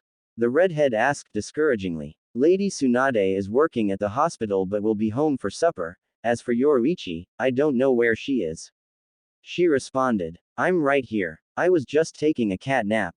A masculine voice was heard from behind Shizune, startling her. There was a familiar black cat sitting on the floor. Lady Yoruichi, you know I hate it when you do that. The blacket shouted, holding her chest. Naruto chuckled, as did the cat before she released her transformation. Thankfully the dark-skinned beauty was dressed. She wasn't going to make the mistake of walking around in her cat form again, not after getting a stern lecture from both Kushina and Tsunade. My apologies, she said to Shizune with a smirk, showing she wasn't sorry before turning to Naruto. I'm glad you had a good day at the academy. How is darling Levi doing? She's fine. She actually seems excited about school, then again she has always loved books and learning. Though she had a hard time focusing on opening lessons thanks to being my fangirl deterrent. Not that she seemed to mind, she was still her usual smiling self at lunch. He said with a small, almost unnoticeable blush. Oh, you two had lunch together? Sounds like a date to me. Shizune teased, with Yoruichi smiling. Take it easy on the kid, Shizune. Nothing wrong with best friends having lunch together, especially since she was acting as his deterrent. the purple-haired woman said, deciding to save her godson. Anyway, I'm going to the backyard to train. Naruto said, getting out of dodge, causing the women to giggle. Once he made it to the backyard they used as training grounds, he notices someone around Shizune's age. A young woman with long purple hair tied up with a hair buckle, purple eyes, a green collar with a ring holding up her halter top on top of a black tank top, green arm guards, black fingerless gloves, black shorts, a green belted battle dress and green knee-high boots. She was holding a glaive with a red metal shaft. Naruto looked at her with a deadpan stare. Who the hell are you? And how the hell did you get past the barrier? Only those keyed by my mom can get in. The purple-haired warrior raised her hand as if to silence him. Hold, son of Zeus, I am here on orders from your father, and with approval from your mother.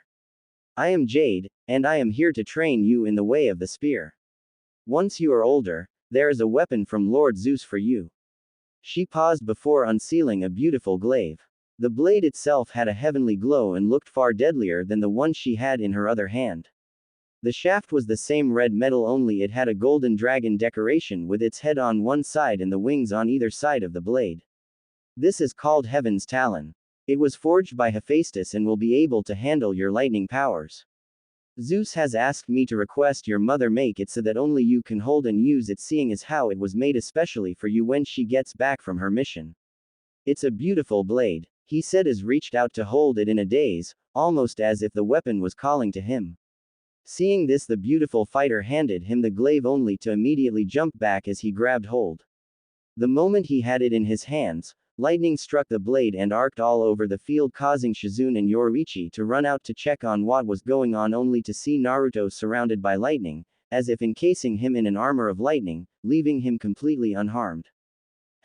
It would seem that I may not need to make that request of Lady Kushina. Jade thought as she relaxed from her initial shock. What is going on here?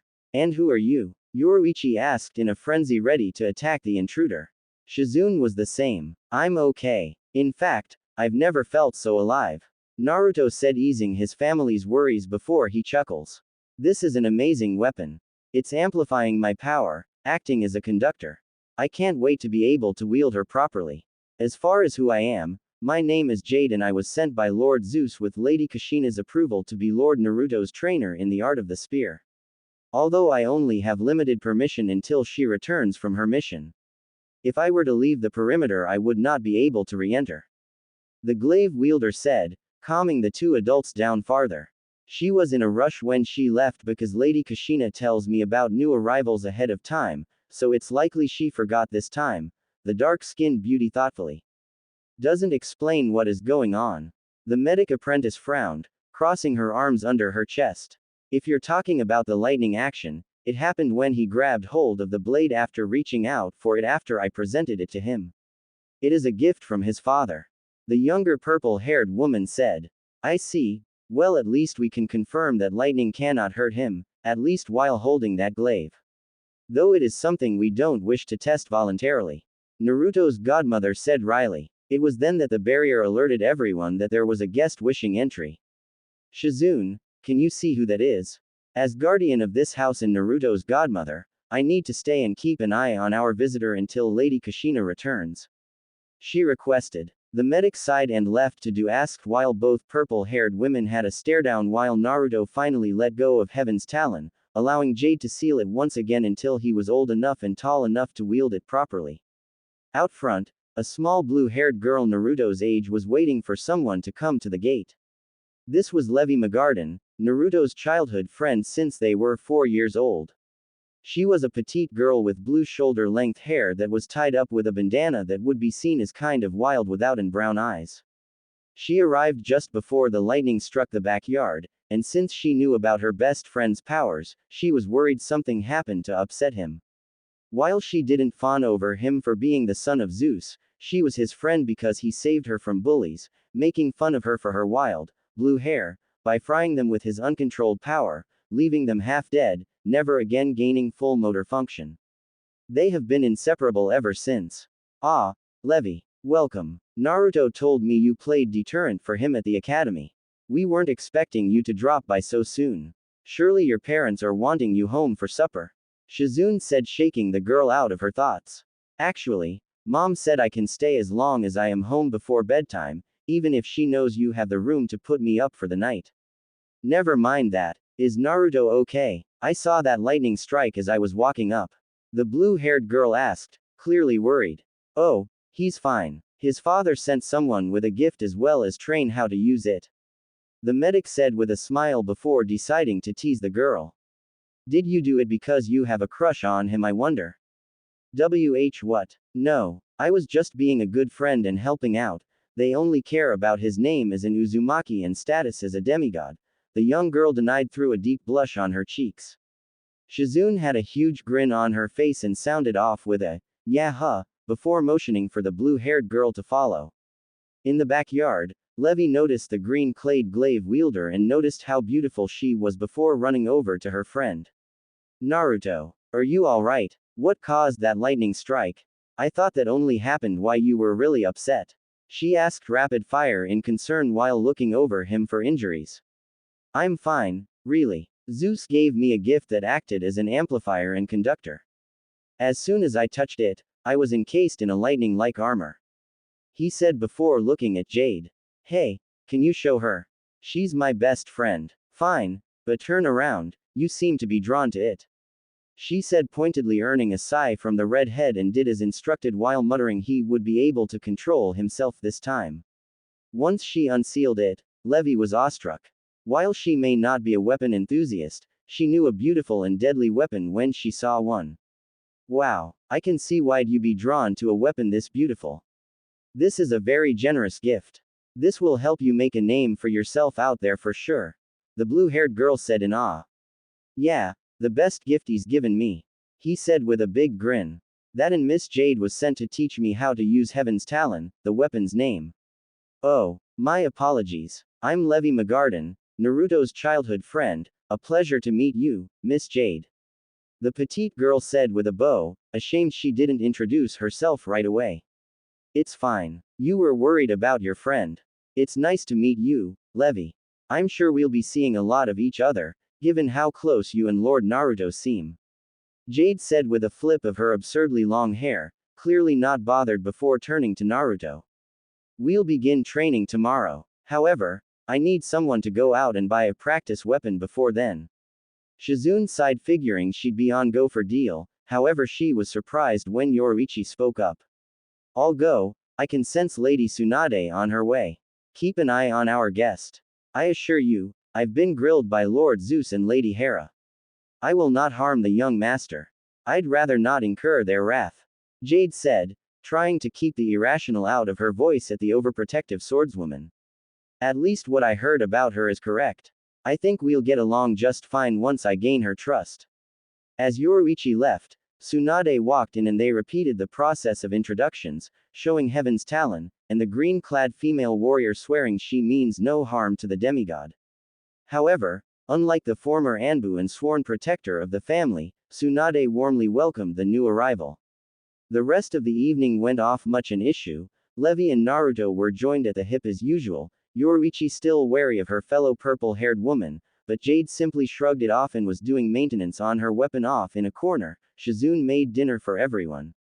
By the end of the night, Naruto walked Levi home after Tsunade suggested he do it, both sporting small blushes since they knew they'd be teased even more by Levi's parents. 5 years later, Kumo Academy. It was graduation day. Naruto, Levi, and the rest of the students were excited to get out of the academy and out in the world to make a name for themselves. Naruto, thanks to his training and his demigod blood, shot up like a beanstalk.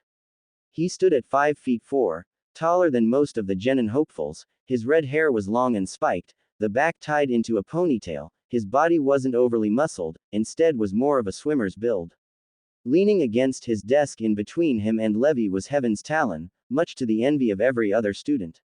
As for his attire, he wore a tight red muscle shirt that seemed to cling to his muscles, arm guards made of the same metal as his weapon's blade only colored red with blue elbow-length fingerless gloves underneath, blue shinobi pants tied up with a golden belt embroidered with the symbol of the gods, and blue shinobi sandals. Needless to say that his fangirls got even more ravenous than ever, much to the two childhood friends' chagrin. Speaking of Levi, she was still petite, standing at 4 feet 5 inches with a slender yet toned build. However, despite that, she had accepted she'll always be short in stature.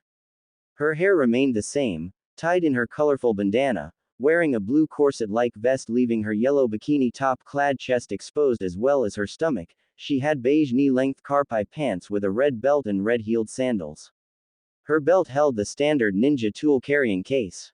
Off in the back corner of the class was a quiet girl that had short pale blue hair, blue eyes, with twin hair clips on her bangs, wearing a green one-armed coat, black fingerless gloves, black short shorts, green battle dress buckled around her waist with black combat boots.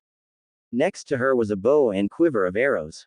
This was Sinon, one of the top 3 of the class, only falling behind Naruto and Levi in grades, and unlike the other girls, she didn't fawn over Naruto. She really didn't care one way or another who he was or who his parents were or what clan he was from. She kept to herself, focused on her studies, her training, and avoided other people. "Hey, do you think we'll end up on the same team?"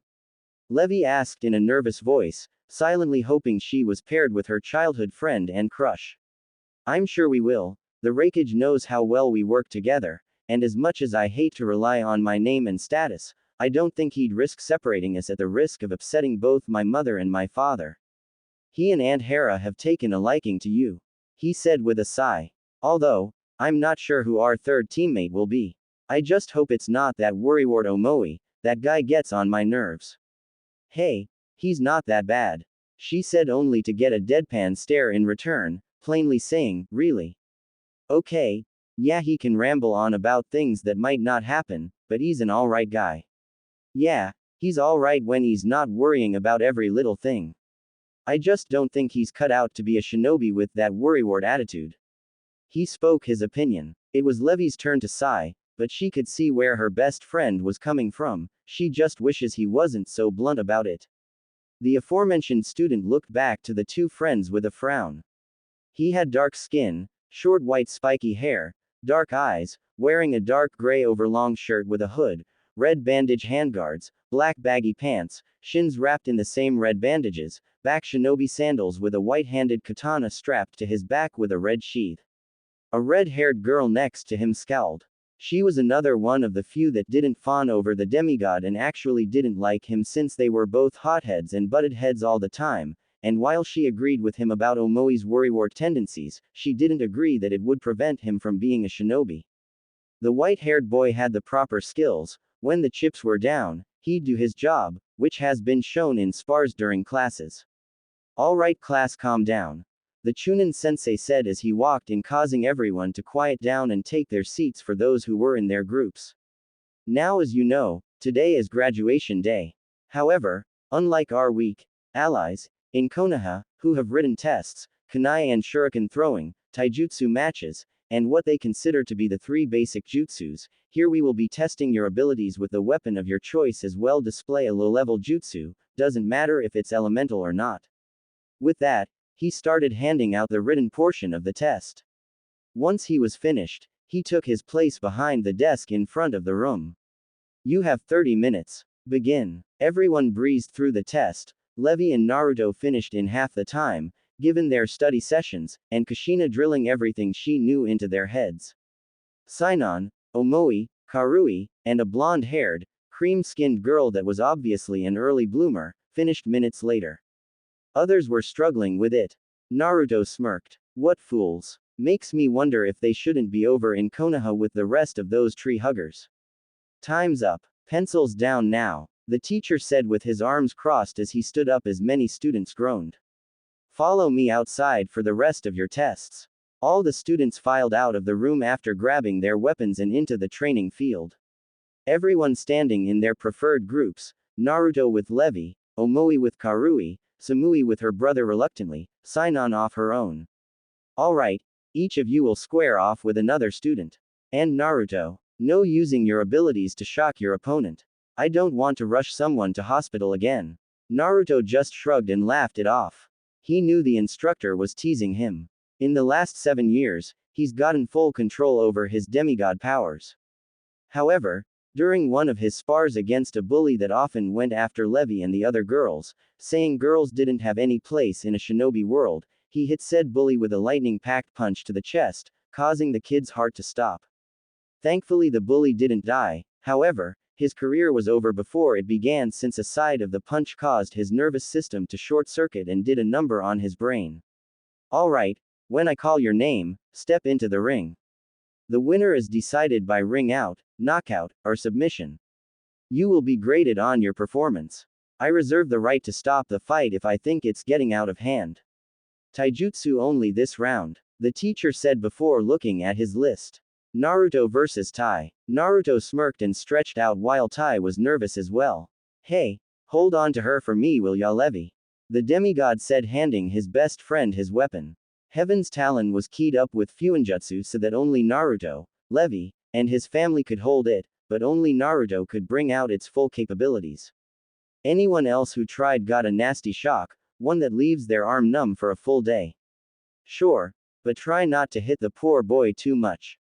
We still have other tests to do, she said with a smirk of his own, knowing full well he was going to dominate this match.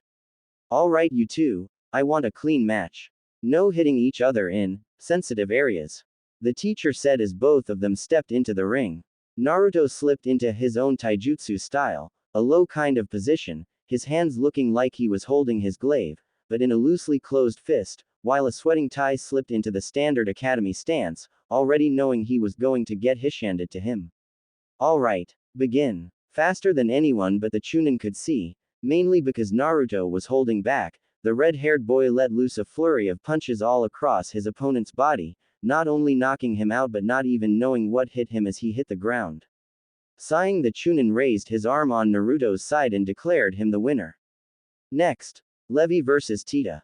Wish me luck, Levi asked as she handed Heaven's Talon back to its rightful owner. You don't need it. You've got this, he said, giving her a brief hug causing her to blush slightly. Unknown to them, Sinon was watching them closely. Can those two be any more obvious that they like each other? I seriously hope I'm not on a team with those lovebirds.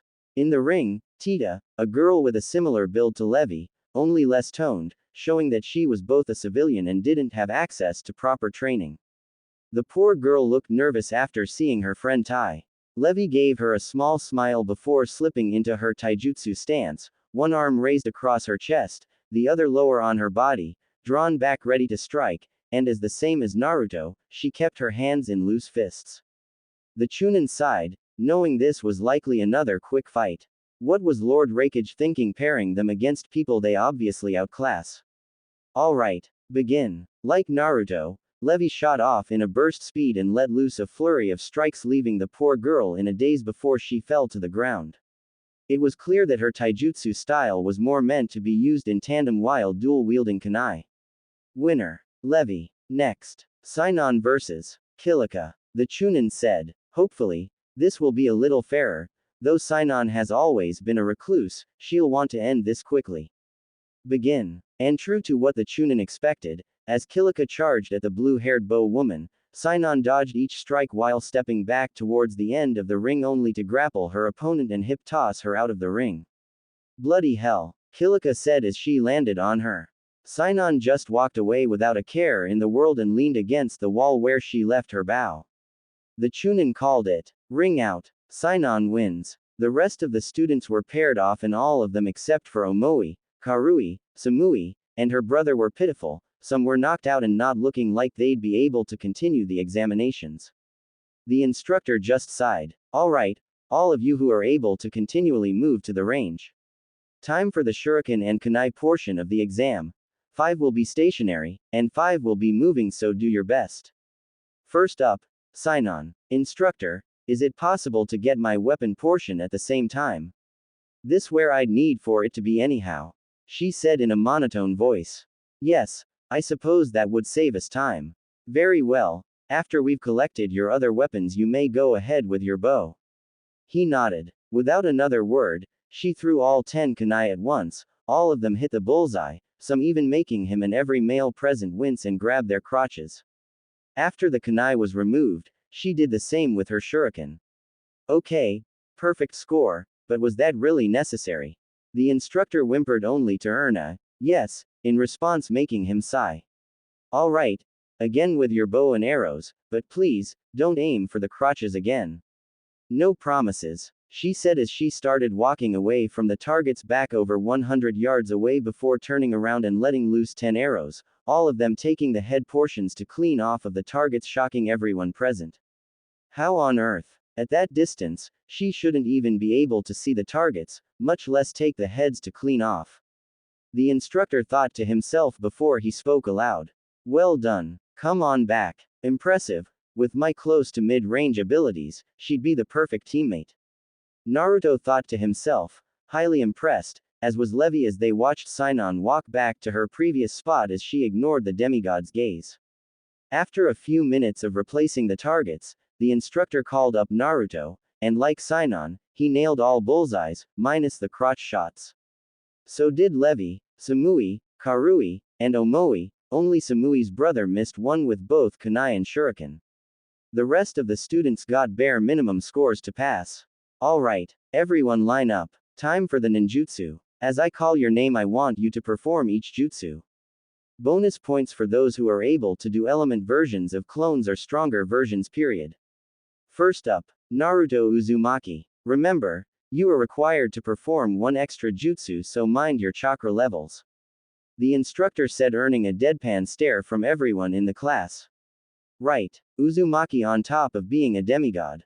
Naruto summoned 4 seal-less shadow clones to keep the jutsu secret, but everyone, aside from Levi, was shocked when they say they were solid clones.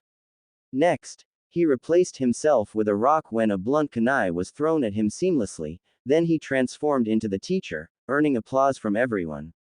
Well done. And your final jutsu? And please, make it an actual jutsu, not one of your special abilities. The teacher asked. What to display? Levi said she was going to be doing something with Fuinjutsu in her Kekkei Genkei to draw in the air with her chakra. Oh, I know, he thought as a grin appeared on his face. Instructor, you and everyone else may wanna back up. Levi sighed. You better listen to him, guys. If I'm right, he's gonna show off a wide area jutsu. So if you don't want to get electrocuted, back up. Deciding to listen to her since she knew him best, everyone did as asked and back up against the academy. Once they did, Naruto flipped through his hand signs before slamming his hand on the ground, screaming. Lightning style. Thunder Dome. And as he did, an explosion of electricity shot out from his hand and spread out in a 5-foot radius, charring the ground at the same time, frightening most of the students. Really, Naruto? Did you have to do something on this scale? The Chunin said, sighed while shrugging his shoulders, seeing the redhead's massive grin. Well, whatever, full marks. Go back and stand with others. With a nod, he made his back to the others and stood next to Levi only to get an elbow to the gut and a cute glare from her. Did you really have to show off like that? Didn't your mom and Miss Jade teach you that being discreet was part of being a shinobi? Hey, this was a showcase event, because, nothing discreet about my power. Lightning is very flashy, and it's part of who I am. He protested. I suppose that's true, just be careful in the field, don't wanna end up frying allies or a client. She said with a sigh. Next. Sinon. The Chunin said with the blue-haired girl sighed and made her way to the charred field. She did each jutsu flawlessly, doing a fire-style clone for the extra credit, and finished off with doing the great fireball jutsu made famous by the Uchiha clan in Konoha. Well done. Full marks. The Chunin said before calling the student with some interest. Next, Levi. Alright, she said as she made her way to the field, looking and had a smirk, alright, figuring out her extra jutsu. She summoned a lightning-style clone for the extra credit, performed the substitution jutsu flawlessly, and transformed into Kushina, almost scaring the instructor since he had a healthy degree of fear and respect for the Uzumaki matriarch.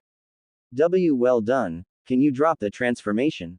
The poor guy stammered, earning a smirk from Naruto's best friend as she returned normal. Now, let's fix this up, shall we? She said before she waved her finger in the air, causing Fuinjutsu symbols to appear. Ninja secret art. Field restoration.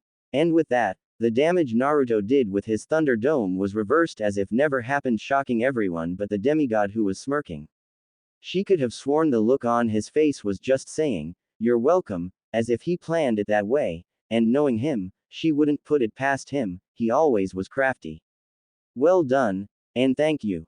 I didn't want to have to deal with this later. I was afraid I'd have asked Lady Uzumaki for help. The Chunin shuddered. Who do you think taught me? She said with a grin, causing the poor man to groan. He should have figured that she'd be learning from her best friend's mother, especially given the girl's unique Kekkei Genkai. Alright, let's move on, he said, wanting to move past the topic. Later, the genin hopefuls were all sitting in the classroom waiting for the results of the exams. While everyone knew that 6 people were a shoo-in to graduate, they were just wondering how many of them failed, especially those who were knocked out by Naruto and Levi. Those two scared every student there, which they suppose it was appropriate that they were monsters being trained by a monster themselves. Their parents told them horror stories of what Kushina was capable of, not to mention the fact that Naruto was a demigod. Tai was just thankful that he wasn't on receiving end of a lightning-enhanced fist. When the Raikage, the headmaster, and their Chunin instructor walked into the room, they all knew this was it. Naruto was surprised even more when he looked out the window to see a very distinctive eagle perched outside the window, looking directly at him and Levi before looking at the proceeding. Not very subtle, old man. He thought, elbowing Levi to let her know. Ya know, I've wanted to him, just never expected it'd be this way. Think I can be introduced later? She whispered. Probably. If he's here, I'll bet that Aunt Hera is back at my place with Mom waiting to see our headbands and hear who our teammate is. He said quietly. Sinon, seeing the two lovebirds whispering and saw him motion to the window, she took a look and saw an abnormal eagle perched there. What shocked her was that looked straight back at her and winked. What in the hell? She then hears Naruto chuckling and muttering something about sly old men. Lord Zeus. All right everyone, pay attention. The headmaster said, getting everyone's attention. Rookie of the year is Naruto Uzumaki, and Kunoichi of the year is tied between Sinon and Levi Magarden. Congratulations to the 3 of you. Sinon quietly groans. I guess now I know why Lord Zeus winked at me. Rookie of the year is always paired with the Kunoichi of the year. Since I tied with Magarden, making the 3 of us are a team. It seemed like Naruto and Levi caught on to that as well, if their grins were anything to say about it. However, the headmaster continued after raising his hand to quiet the students down again. We only one other team that has passed. This is highly unacceptable. Study hard, train even harder. We will have another exam in 1 month. Samui, Karui, Omoi, congratulations on graduation. Atsui, you will be placed in the reserves until we have enough for a team. Man, that's not hot at all. Atsui complained. Too bad. Blame your fellow students. The Chunin said again, causing Tai and Tita to look embarrassed. They know they didn't graduate because they were knocked out for the rest of the exams. Now then, Naruto, Levi, Sinon, your Jonin sensei shall be your Ichi Shihoin. Sinon, Ms. Shihoin left instructions for you to follow Naruto and Levi to his place. Naruto will need to let you in due to the barrier around their compound. The Raikage before turning to the only other team. Omoi, Karui, Samui, your sensei, Iser B. He'll be here in an hour to pick you up. So uncool. Samui deadpanned, earning a nod from Karui while Omoi seemed excited. Why, Lord did you give us your brother? His rapping is horrid. The redhead shouted. Naruto chuckled as he stood up before motioning for his team to follow, taking notice that his father had flown off, likely to meet them back at home.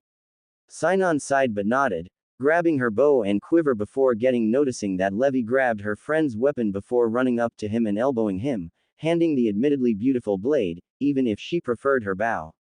After all, from what she could tell, Levi was going to have the support role. Naruto was clearly the muscle, especially with his lightning abilities and that godly strength. Once out front of the academy, she saw a purple-haired, green-clad warrior with a rather plain-looking glaive on her back. Next to her was a dark-haired woman in a black kimono, but she caught glimpse of something on her wrist undersleeves. Seeing the two, Naruto ran up to them and tackled them into a hug. Shizune. Jade-sensei. I wasn't expecting you two to meet us. But, where's Mom? I was kinda hoping she'd be here. He said, disappointment clear in his voice. Lady Kushina wishes she could be here, but there is an important company waiting back to the estate for you and your team. Shizune said with a smile before looking at the blue-haired bow user. Nice to meet you, I'm Shizune Kato, and Naruto's big sister figure. Nice to meet you, I'm Sinon. Sinon bowed politely while thinking to herself, I wonder if I'll get to meet Lady Tsunade today. I know she lives with Naruto. Jade looked at the fresh genin. We must be off, Lady Yoruichi, as well as the important company, is expecting you three. Alright, let's go. Naruto sighed and everyone used the body flicker jutsu to get to their destination. Uzumaki residence. Outside of the mansion, Kushina was waiting for her son and team to arrive so she could key his second teammate into the barrier so they could come and go as they pleased. She wasn't told who it was, but she could guess as that it was the antisocial girl Sinon. Well, looks like I was right. At least I don't have to worry about her fawning over my son like those fangirls. She thought as they appeared via body flicker. Hello Sinon, it's nice to officially meet you. I've heard a bit about you from my son and Levi. I'm Kushina Uzumaki. It's an honor to meet the legendary Red Death ma'am. Sinon said slightly intimidated. Oh, calm down dear. I'm not going to hurt you as long as you don't intend on hurting my son. The Uzumaki matriarch said with a too sweet smile. Now, I'm going to need a little of your blood to key you into the seal so you can come and go as you please for team meetings. This is the safest place in the village, after all, so you won't have to worry about anyone spying on your training sessions.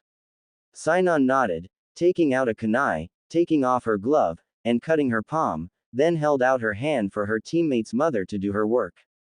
Kushina got to work quickly while Shizune healed the girl's hand, making it like the injury never happened. Alright, come on in, everyone is waiting in the living room. You mean father and auntie are here? Naruto asked eagerly. He hadn't seen his father and aunt in the last 5 years. Seeing his mother nod, he shot off into the house leaving everyone behind. Come on, Yoruichi is waiting, Jade said walking inside, getting Levi and Shizune to sigh but followed after the green-clad warrior with Sinon not far behind. Once they caught up they saw Naruto hugging and being hugged by the king and queen of Olympus. My, how you've grown Naruto. I hope you've been behaving yourself. Hera said softly. Yeah, I've been good. I've trained hard and Levi's been keeping the fangirls away. Jade's been a big help in making sure I can yield Heaven's talon properly. Though I do feel bad for beating that kid so quickly early today. He said with a big smile on his face. Yes, I watched that. I'm quite proud of you my boy. Zeus said with a big grin earning glares from the numerous women in the room. What I mean is that at that moment, that boy was an enemy. Taking him down quickly is the optimal outcome. Would you rather he toys with his opponent? You have a point. Hera sighed. You said Levi did the same, didn't you? She's been trained well here. Levi merely laughs nervously. I do feel sorry for Tita but Lord Zeus is right. I took my opponent out as quickly as possible. Doesn't make me feel any better. It's a pleasure to finally meet you, by the way, Lord Zeus, Lady Hera. It's a pleasure to officially meet you as well dear, even though we've kept an eye on Naruto his entire life. So thank you for being there for him as his friend, especially keeping those fangirls off him. Hera said with a kind smile with Zeus nodding. Geez, who would have thought that the king and queen of the gods were like this? Sinon thought ruefully. However, it was then that a new voice sounds through the living room. Attached to this was a third purple-haired woman with a golden tan, brown eyes, her hair styled into a very look ponytail, almost looking like a pineapple. She was wearing a denim jacket that had full-length sleeves but was only rib length around the body area, left open to see her red bikini top, denim short shorts left open at the crouch showing off her red bikini bottoms even if the strings were already visible, and sandals that were clasped around her mid-thigh. Ah, so Sparky and his little girlfriend managed to graduate. Well, congratulations. I see you got the sniper girl as a teammate as well. That's a balanced team if I ever saw one. She said. Anko, what did I tell you about walking around dressed like that? Kushina growled. What? Seduction is part of being a kunoichi. I mean, while not as revealing, Levi is wearing something similar. The now named Anko said with a shrug earning a blush from the dark blue-haired girl to blush and groan from the Uzumaki matriarch. Kushina's mission 5 years ago was to find and rescue Anko from the clutches of Orochimaru after he fled Konoha, taking the young girl, who was his apprentice, with him, not telling her that was run out of the village for his inhumane experiments. Unfortunately, she wasn't able to find the poor girl before the snake Sanin put his curse mark of heaven on his apprentice's neck, causing her extreme pain and even amnesia of her time in the land of water. However, 3 years ago Kushina was able to completely remove the negative effects of the mark, Orochimaru's soul fragment, and keep the benefits of added chakra source, amplified strength, even the transformation that come with the seal. She even applied it to her family who were Jonin level. Ever since Kushina saved her, she decided to live with her family and become a kunoichi of Kumo. Anyway, Naruto said, coughing, trying to change the subject. Where is Yoruichi-sensei? We were told she'd be waiting for us here, but I don't see her around. She's in the backyard. She knew that you would want to talk with your father and aunt before meeting her, so she's likely taking a nap. His mother said before looking at the bow user. Don't be shocked if you see a cat in the backyard. Okay. Sinon said, clearly confused. Why is Lady Uzumaki warning me about a cat? Outside, true to Kushina's word, there was a black cat curled up in a ball under the shade of one of the trees. Naruto and Levi sighed while Sinon looked at them curiously. Hearing the size of the two childhoods, the cat perked and walked up to them and sit in front of the genin. Ah, you've arrived. Did you talk enough with your father and Lady Hera, Naruto? A masculine voice spoke, shocking Sinon, who was looking around frantically. Who's there? The poor bow user shouted in fear. Down here, young lady. The cat said with a smirk. Yoruichi, I think you freaked our teammate out enough. Levi said with a sigh, causing the freaked out ice blue-haired girl to snap her frantic gaze to the Fuinjutsu specialist. However, before she would say anything, Yoruichi dispelled her transformation with a pout on her face. Ah, Levi, you spoiled all my fun. What the hell is going on? Poor Sinon shouted, looking she was on the verge of a breakdown. Sinon, calm down. Yoruichi-sensei is an infiltration specialist thanks to her special transformation you just saw. Naruto said, putting a hand on her shoulder.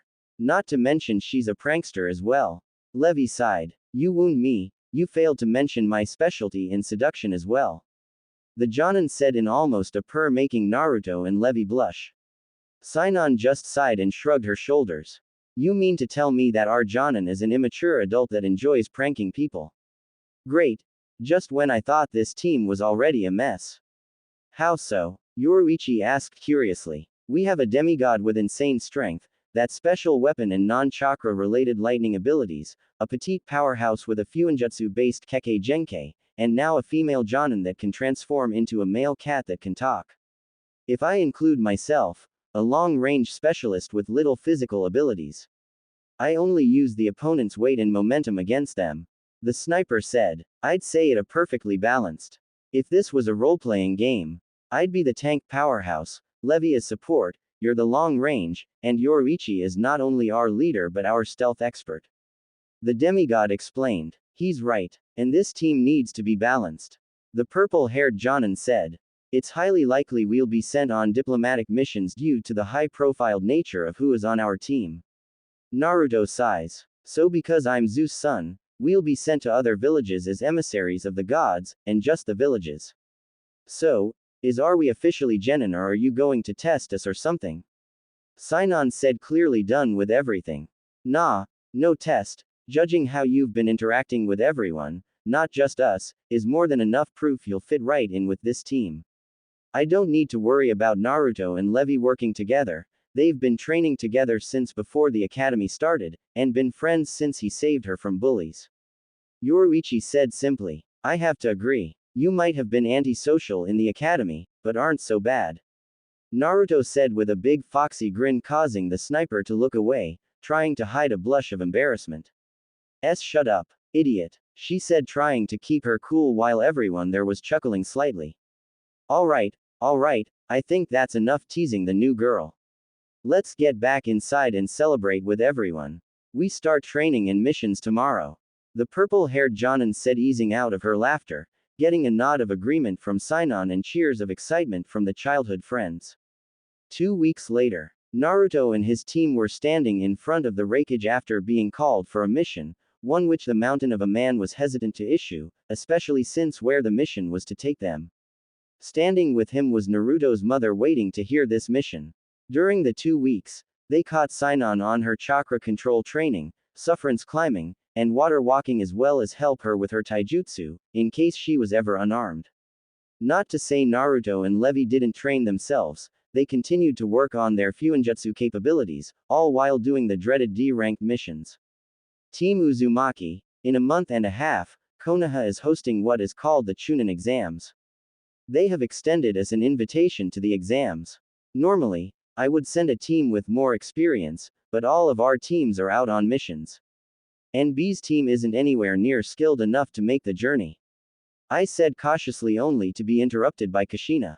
You're telling me, she started, her voice low, her hair whipping around as if they were nine tails. You're sending my baby boy to the one place that got my family sent here in the first place. Lady Kushina, I understand your frustration. However, I assure you, Minato wouldn't dare do anything to him or this team or risk revoking our wire-thin treaty. Rest assured, they will be safe. Besides, this team is genin in name only, I have little doubt they will come back safe. And come time for the exams, they will dominate and be named Chunin, even should Konoha stack the odds. The Raikage said with confidence, calming the irate mother. So, this mission is a courier one. Yoruichi said with a sigh, getting a nod from the village ruler. So, we are to travel to Konoha, deliver our acceptance letter, and return home. That is correct. Should anything change, we will send word via summon animal. I said sternly. No disrespect, Lord Raikage, but this team is bound to raise Konoha's ire. Yoruichi-sensei was once a part of Konoha's Anbu forces before she sided with my mother during her pregnancy with me.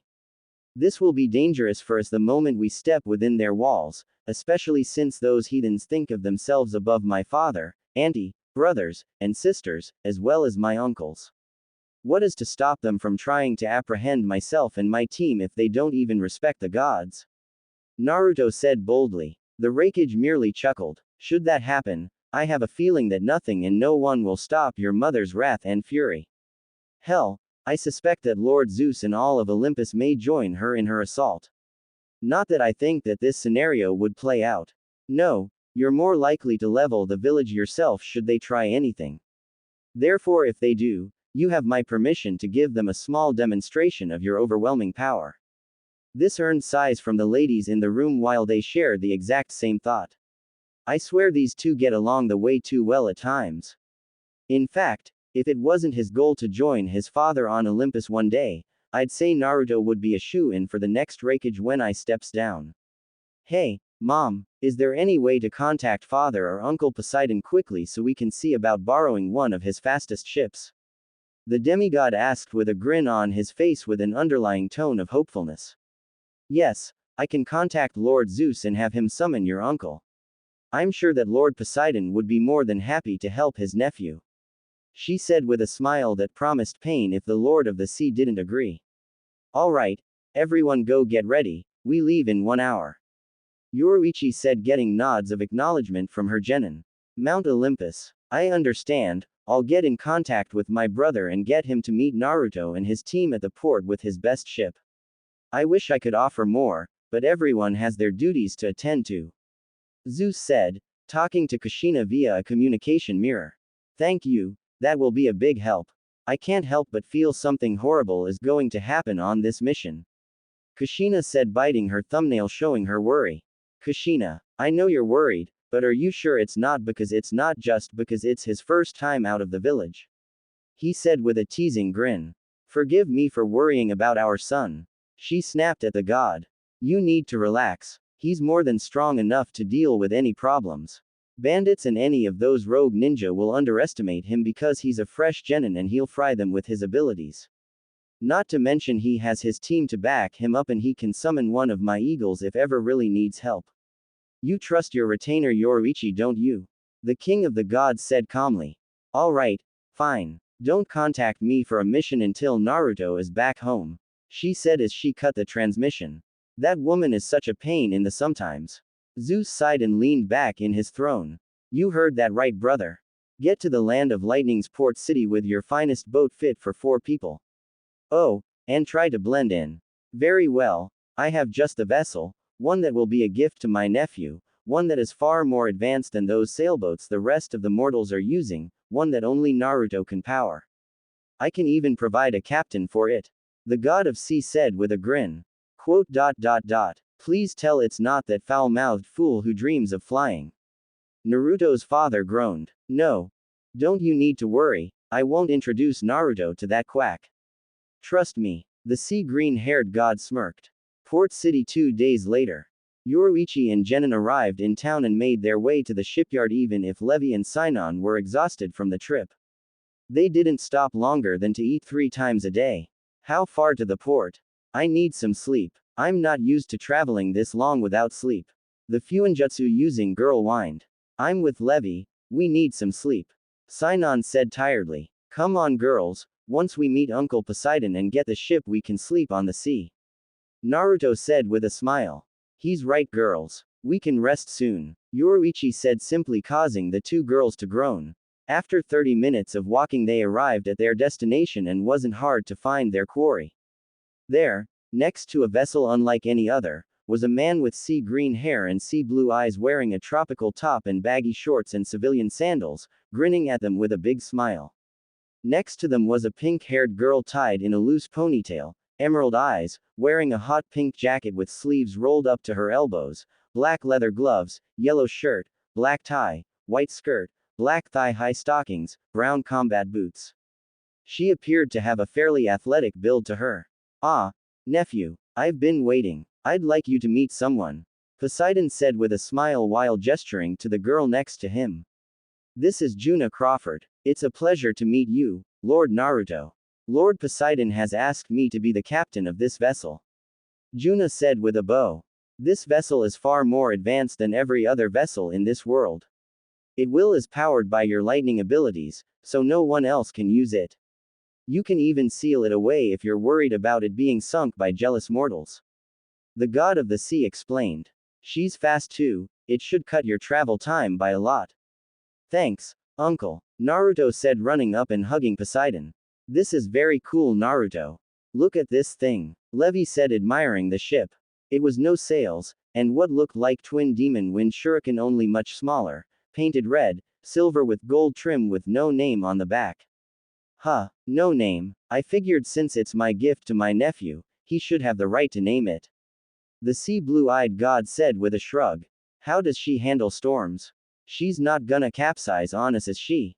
Sinon asked slightly worried. Oh, you wound me, my dear. You think I'd give my nephew anything less than the best? Poseidon grasps his chest in mock hurt. Right, sorry, she said slightly taken aback by the sea god's attitude. But to answer, as long as it's not hurricane weather, you'll be just fine. He said seriously getting a nod from the bow user in thanks before he looked around. Alright, I better be off. Your father gets irritated when we spend too much time out of our realms. Take care of them Juna. Of course Lord Poseidon, the Pinkett said with a bow as the god nodded and vanished into the sea before she sighed. Do you guys mind if I drop the formality shtick? Being formal for too long bothers me. I don't care. I'm not all that worried about formalities or titles involving me. Naruto shrugged getting a nod of thanks in return. So, Naruto, what are you naming this beautiful ship? Yoruichi asked her student. The redhead took a thinking pose and after a minute he answered. How about the Ragnarok? It's your gift. Sinon said plainly with a shrug. I like it, Levi said with a smile. Sounds pretty kick-ass, a name for a ship I'm honored to be at the helm of. Juna said in agreement. Alright, we'll get the name painted on the back when we get back. Let's get going. We'll make port in the land of waves and make our way to Konoha from there. The Jonin said getting nods from her team and Naruto's new companion. Once on board the 2 blue-haired girls went directly to the cabin to get some shut-eye while Naruto sat next to Juna and acted as the Ragnarok's battery while Yoruichi took the role of the lookout. The helmsman captain figured it would take them a week to reach wave with good weather and providing Naruto stored enough of his power to last while he took a break on occasion. So Juna, mind if I ask you something? Naruto asked out of nowhere. Huh, oh, go ahead, she said not taking her eyes off the horizon. Well, he paused scratching his cheek. Not to say I was checking you out or anything, but I noticed you're pretty fit. Are you a kunoichi perhaps? Not at all, I'm a civilian through and through. I just like to stay active. Before your uncle asked me to help you, I was part of another crew, and unlike this beauty here, you need to be fit to handle the rigging and whatnot. Being a sailor isn't easy, she said with a smile before continuing. Not to say I don't have some training, a girl's gotta know how to defend herself after all. I took some self-defense taijutsu training while I was on land from all over the world. Oh, I guess that makes sense. Sorry if I weirded you out, he said with chuckled. I don't mind, I'm in your employ you now, so I guess it's only natural that you'd want to know about me. I, of course, already know a fair bit about you from your uncle and tales I've heard from Kumo around town. You're pretty strong yourself, taking down a student your age within a few seconds with a flurry of punches, knocking him out and leaving him unable to finish his exam. The same could be said for that messy blue-haired girl. She's pretty tough too, the Pinkett said with a smirk. I didn't mean to knock him out that bad. It's because of me and Levy we only had 2 graduating teams, he said sheepishly. What's the story between you two anyhow? Anyone around the two of you for more than 5 minutes can see you're close. Juna asked curiously. Naruto sighed as he ran his fingers through his spiky hair. She's my best friend. We've known each other since childhood. We've been pretty much joined at the hip since I saved her from some bullies who liked to pick on her due to her wild, dark blue hair. After I ended leaving the guy pretty much an invalid, no one else dared to pick on her again. How sweet. Sounds like you're a real hero already, she teased, giving him a cheeky wink. Yeah, I guess, he said before falling into silence. Land of Waves 5 days later. They had made a great time since the sea was perfectly calm and Naruto's overwhelming lightning abilities were a big help too, but as they were pulling into port, they noticed something off. The town looked rundown, grungy. The people looked like they were starving, afraid, some even looking like they were sick. However, what really bothered them was a gaudy mansion that looked to be in good repair and bandit-looking men with katanas looking full and healthy. Juna, do you have a weapon? Naruto said lowly, his fist clenched, the skies darkening, the sound of rumbling thunder echoing the skies. Yeah, I have a pair of tonfa, she replied seriously, knowing the demigod was pissed. Naruto, I know you're upset, so let's look around town to learn the situation, Yoruichi said. In the meantime, I'd suggest sealing our vessel into a scroll. Levi nodded and took care of the suggestion and put the scroll into her pouch while worried about her childhood friend. Sinon looked to be ready to grab her bow at a moment's notice. As they walked through town, Naruto was finding it really hard not to fry the bandits. Even kids were starving, their ribs showing, and while they didn't see it, they could hear some poor unfortunate woman being attacked. They didn't go to the rescue because they knew that helping would only cause the people more problems until they were employed to run out the bandits or source of the bandits. Excuse me, you're shinobi, right? A middle-aged woman with black hair and clean clothes approached them cautiously. That's right, we're shinobi from Kumo. Yoruichi spoke for her team, taking in her appearance. Is there something you need? Yes, my father is on his way to Konoha to hire their shinobi and took all the money our town could scrounge together. The civilian said hesitantly. Oh, my apologies, my name is Tsunami, and my father is Tazuna, a bridge builder, and is trying to build one to connect our town to the mainland. You see, a business tycoon by the name of Gato has taken complete control over our shipping routes and doesn't let us go out to fish without charging us an outrageous amount in docking fees.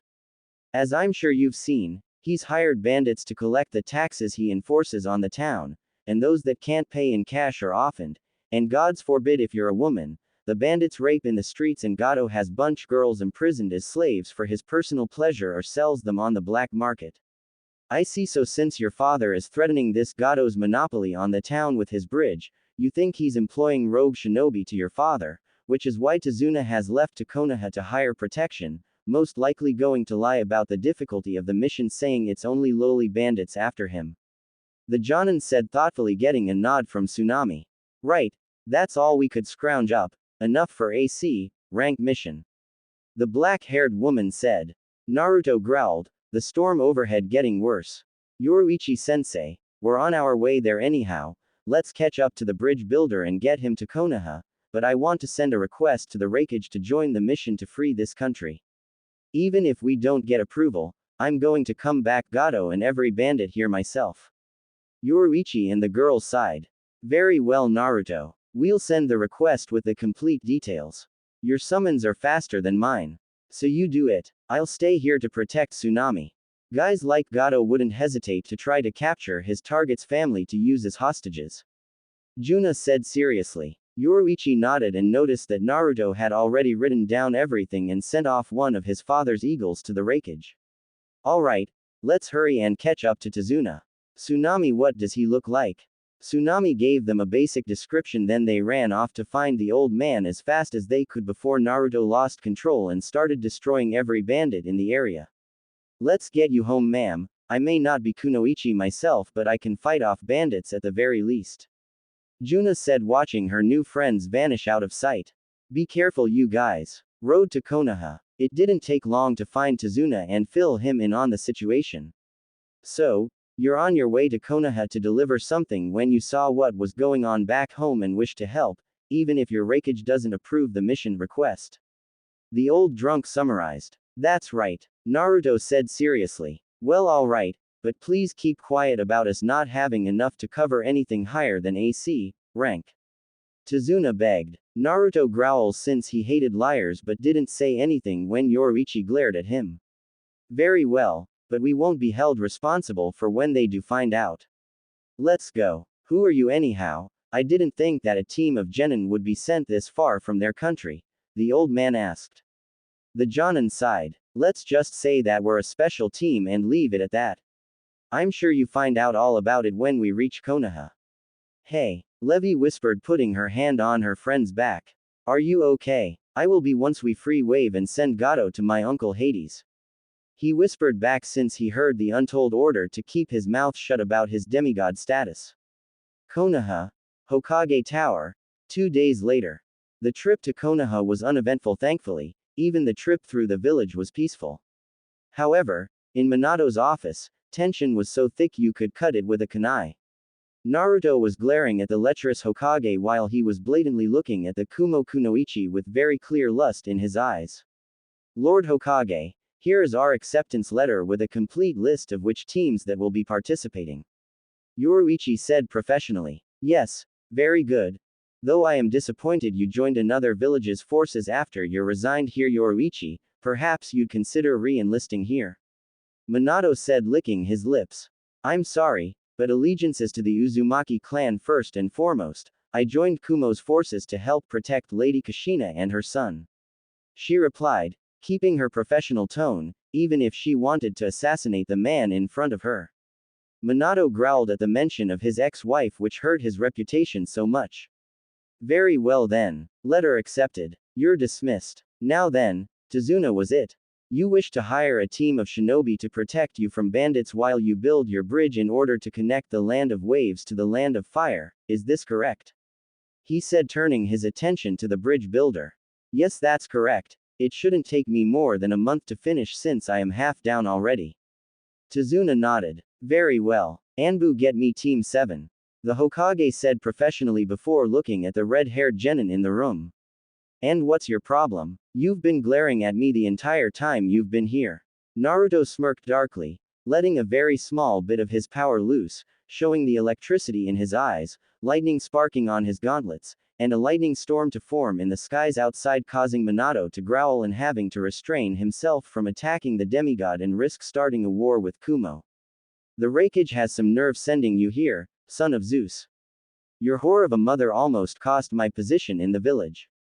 The yellow flash growled, causing Tsunade to gasp. The demigod smirked and released his power, causing the storm to dissipate. I'm not here as my father's son, Lord Hokage, I'm here as a genin of Kumo. Attack me as I can tell you want to, and my father will erase this village before you can even reach me. However, before Minato could retort, there was a knock at the door before Team 7 walked in, with a frantic Kakashi being the first to enter while looking for the king of the gods. When didn't see Zeus, he spotted a red head who possessed incredible power. I see, the baby that almost started a civil war here has returned as a Kumo genin. This is a political nightmare. Behind him was the genin of Team 7, a moody boy with black hair that looked like a duck's butt, charcoal eyes, wearing a blue high-collared t-shirt with the Uchiha fan on his back, white shorts, and blue shinobi sandals. Beside him was a pink-red salmon, spiky-haired boy with a very lean yet toned build, charcoal eyes, a white scaly scarf, a black vest with gold trim, white baggy pants, and black shinobi pants. And lastly, a pink-haired girl, with emerald eyes, slender but toned build, wearing a red kipao top, black biker shorts under a red skirt, and blue shinobi pants. When Naruto and the Pinket's eyes locked, they both blushed and smiled shyly at him, causing the Uchiha to scowl shout. Hey, what are Kumo trash doing here? Oh boy, Kakashi thought while Yoruichi spoke up. Well boy, we're here delivering a letter from the Raikage as our first C-ranked mission. Sasuke, calm down. You've been summoned for the same reason, your first C-ranked mission. Minato said with authority, making the Uchiha smirk. Before they could continue, a puff of smoke appeared in the room, causing the Konoha shinobi to draw kunai ready to attack, only to see an eagle with a scroll on its back. Naruto knelt down, taking the scroll from the bird, and gave it an appreciative pat on the head before reading it. Once he was finished, he had a devilish smirk on his face and handed the scroll to Yoruichi. Lord Hokage, it seems like my team also has a mission in Wave, so what do you say to a joint mission? Both teams will guard Tazuna on the way to Wave, then my team will carry out our objective. The Kumo Jonin said with a smirk after reading the scroll. And what objective would that be? Minato asked curiously. We don't need help from these weaklings. In fact, Sasuke started before pointing at Naruto. You, give that weapon. A nobody like shouldn't have a weapon of that caliber. The Kumo Genin chuckled while Yoruichi sighed as Naruto nodded. Sure, if you can actually hold her. However, the second Sasuke touched Heaven's talon, his entire arm was shocked into numbness, causing everyone but Kakashi and Minato to laugh loudly. What is the meaning of this? Minato shouted. You have some knowledge of Fuinjutsu, take a look. The demigod said with a grin. I see blood seals that are set to shock anyone, but its owner can wield it. Minato growled before addressing the demigod. I assume that Kushina is the one to make this seal, judging for the craftsmanship. Naruto merely grinned and nodded, causing the Hokage to sigh. Damn it, I can't even begin to alter this seal. There is an anti-tampering seal on here that is far too advanced for me to overwrite. Nevertheless, since we are allies, I will approve this joint mission, however I do request to know what your objective is in your part of the mission. He said, trying to get more information. I'm sorry Lord Hokage, but that is confidential. Just know it will not affect your team in the slightest. Yoruichi said professionally while internally smirking, knowing that another village's mission above B rank was not to be shared with another village.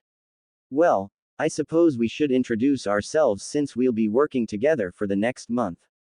Kakashi said, trying to keep a fight from breaking out. I'm Kakashi Hatake, Sasuke Uchiha of the elite Uchiha clan. Sasuke said proudly, causing his team to sigh and the Kumo shinobi to scoff. I'm Sakura Haruno, and regrettably stepdaughter the Hokage. Sakura said with disgust. She hated that her mother left her father for the lecherous Hokage after cheating on him for years, leaving him with nothing. I'm Natsu Dragneel, Natsu said with a big smile. Naruto chuckled at the cheerful salmon-haired boy but frowned since the pink-haired beautiful girl seemed to hate her life, not that he could blame her. I'm Naruto Uzumaki, son of Kushina Uzumaki and Zeus, king of the gods. He said proudly, earning a gasp from Natsu and Sakura and scowls from Sasuke and Minato while Kakashi sighed. I'm Levi Magarden, a childhood friend of Naruto. Levi said with a small blush but a big smile, causing Sakura to scowl for reasons the Pinkett didn't know. Quote. I'm Sinon, the pale blue-haired genin said deadpan. And I'm Yoruichi Shihuin, it's been a while Kakashi. The purple-haired Jonin said with a smirk. Oh boy, she's the same as always willing to cause trouble for the hell of it. The white-haired Jonin thought before replying with a nod before addressing shinobi in the room. Meet at the front gates in an hour, Team 7,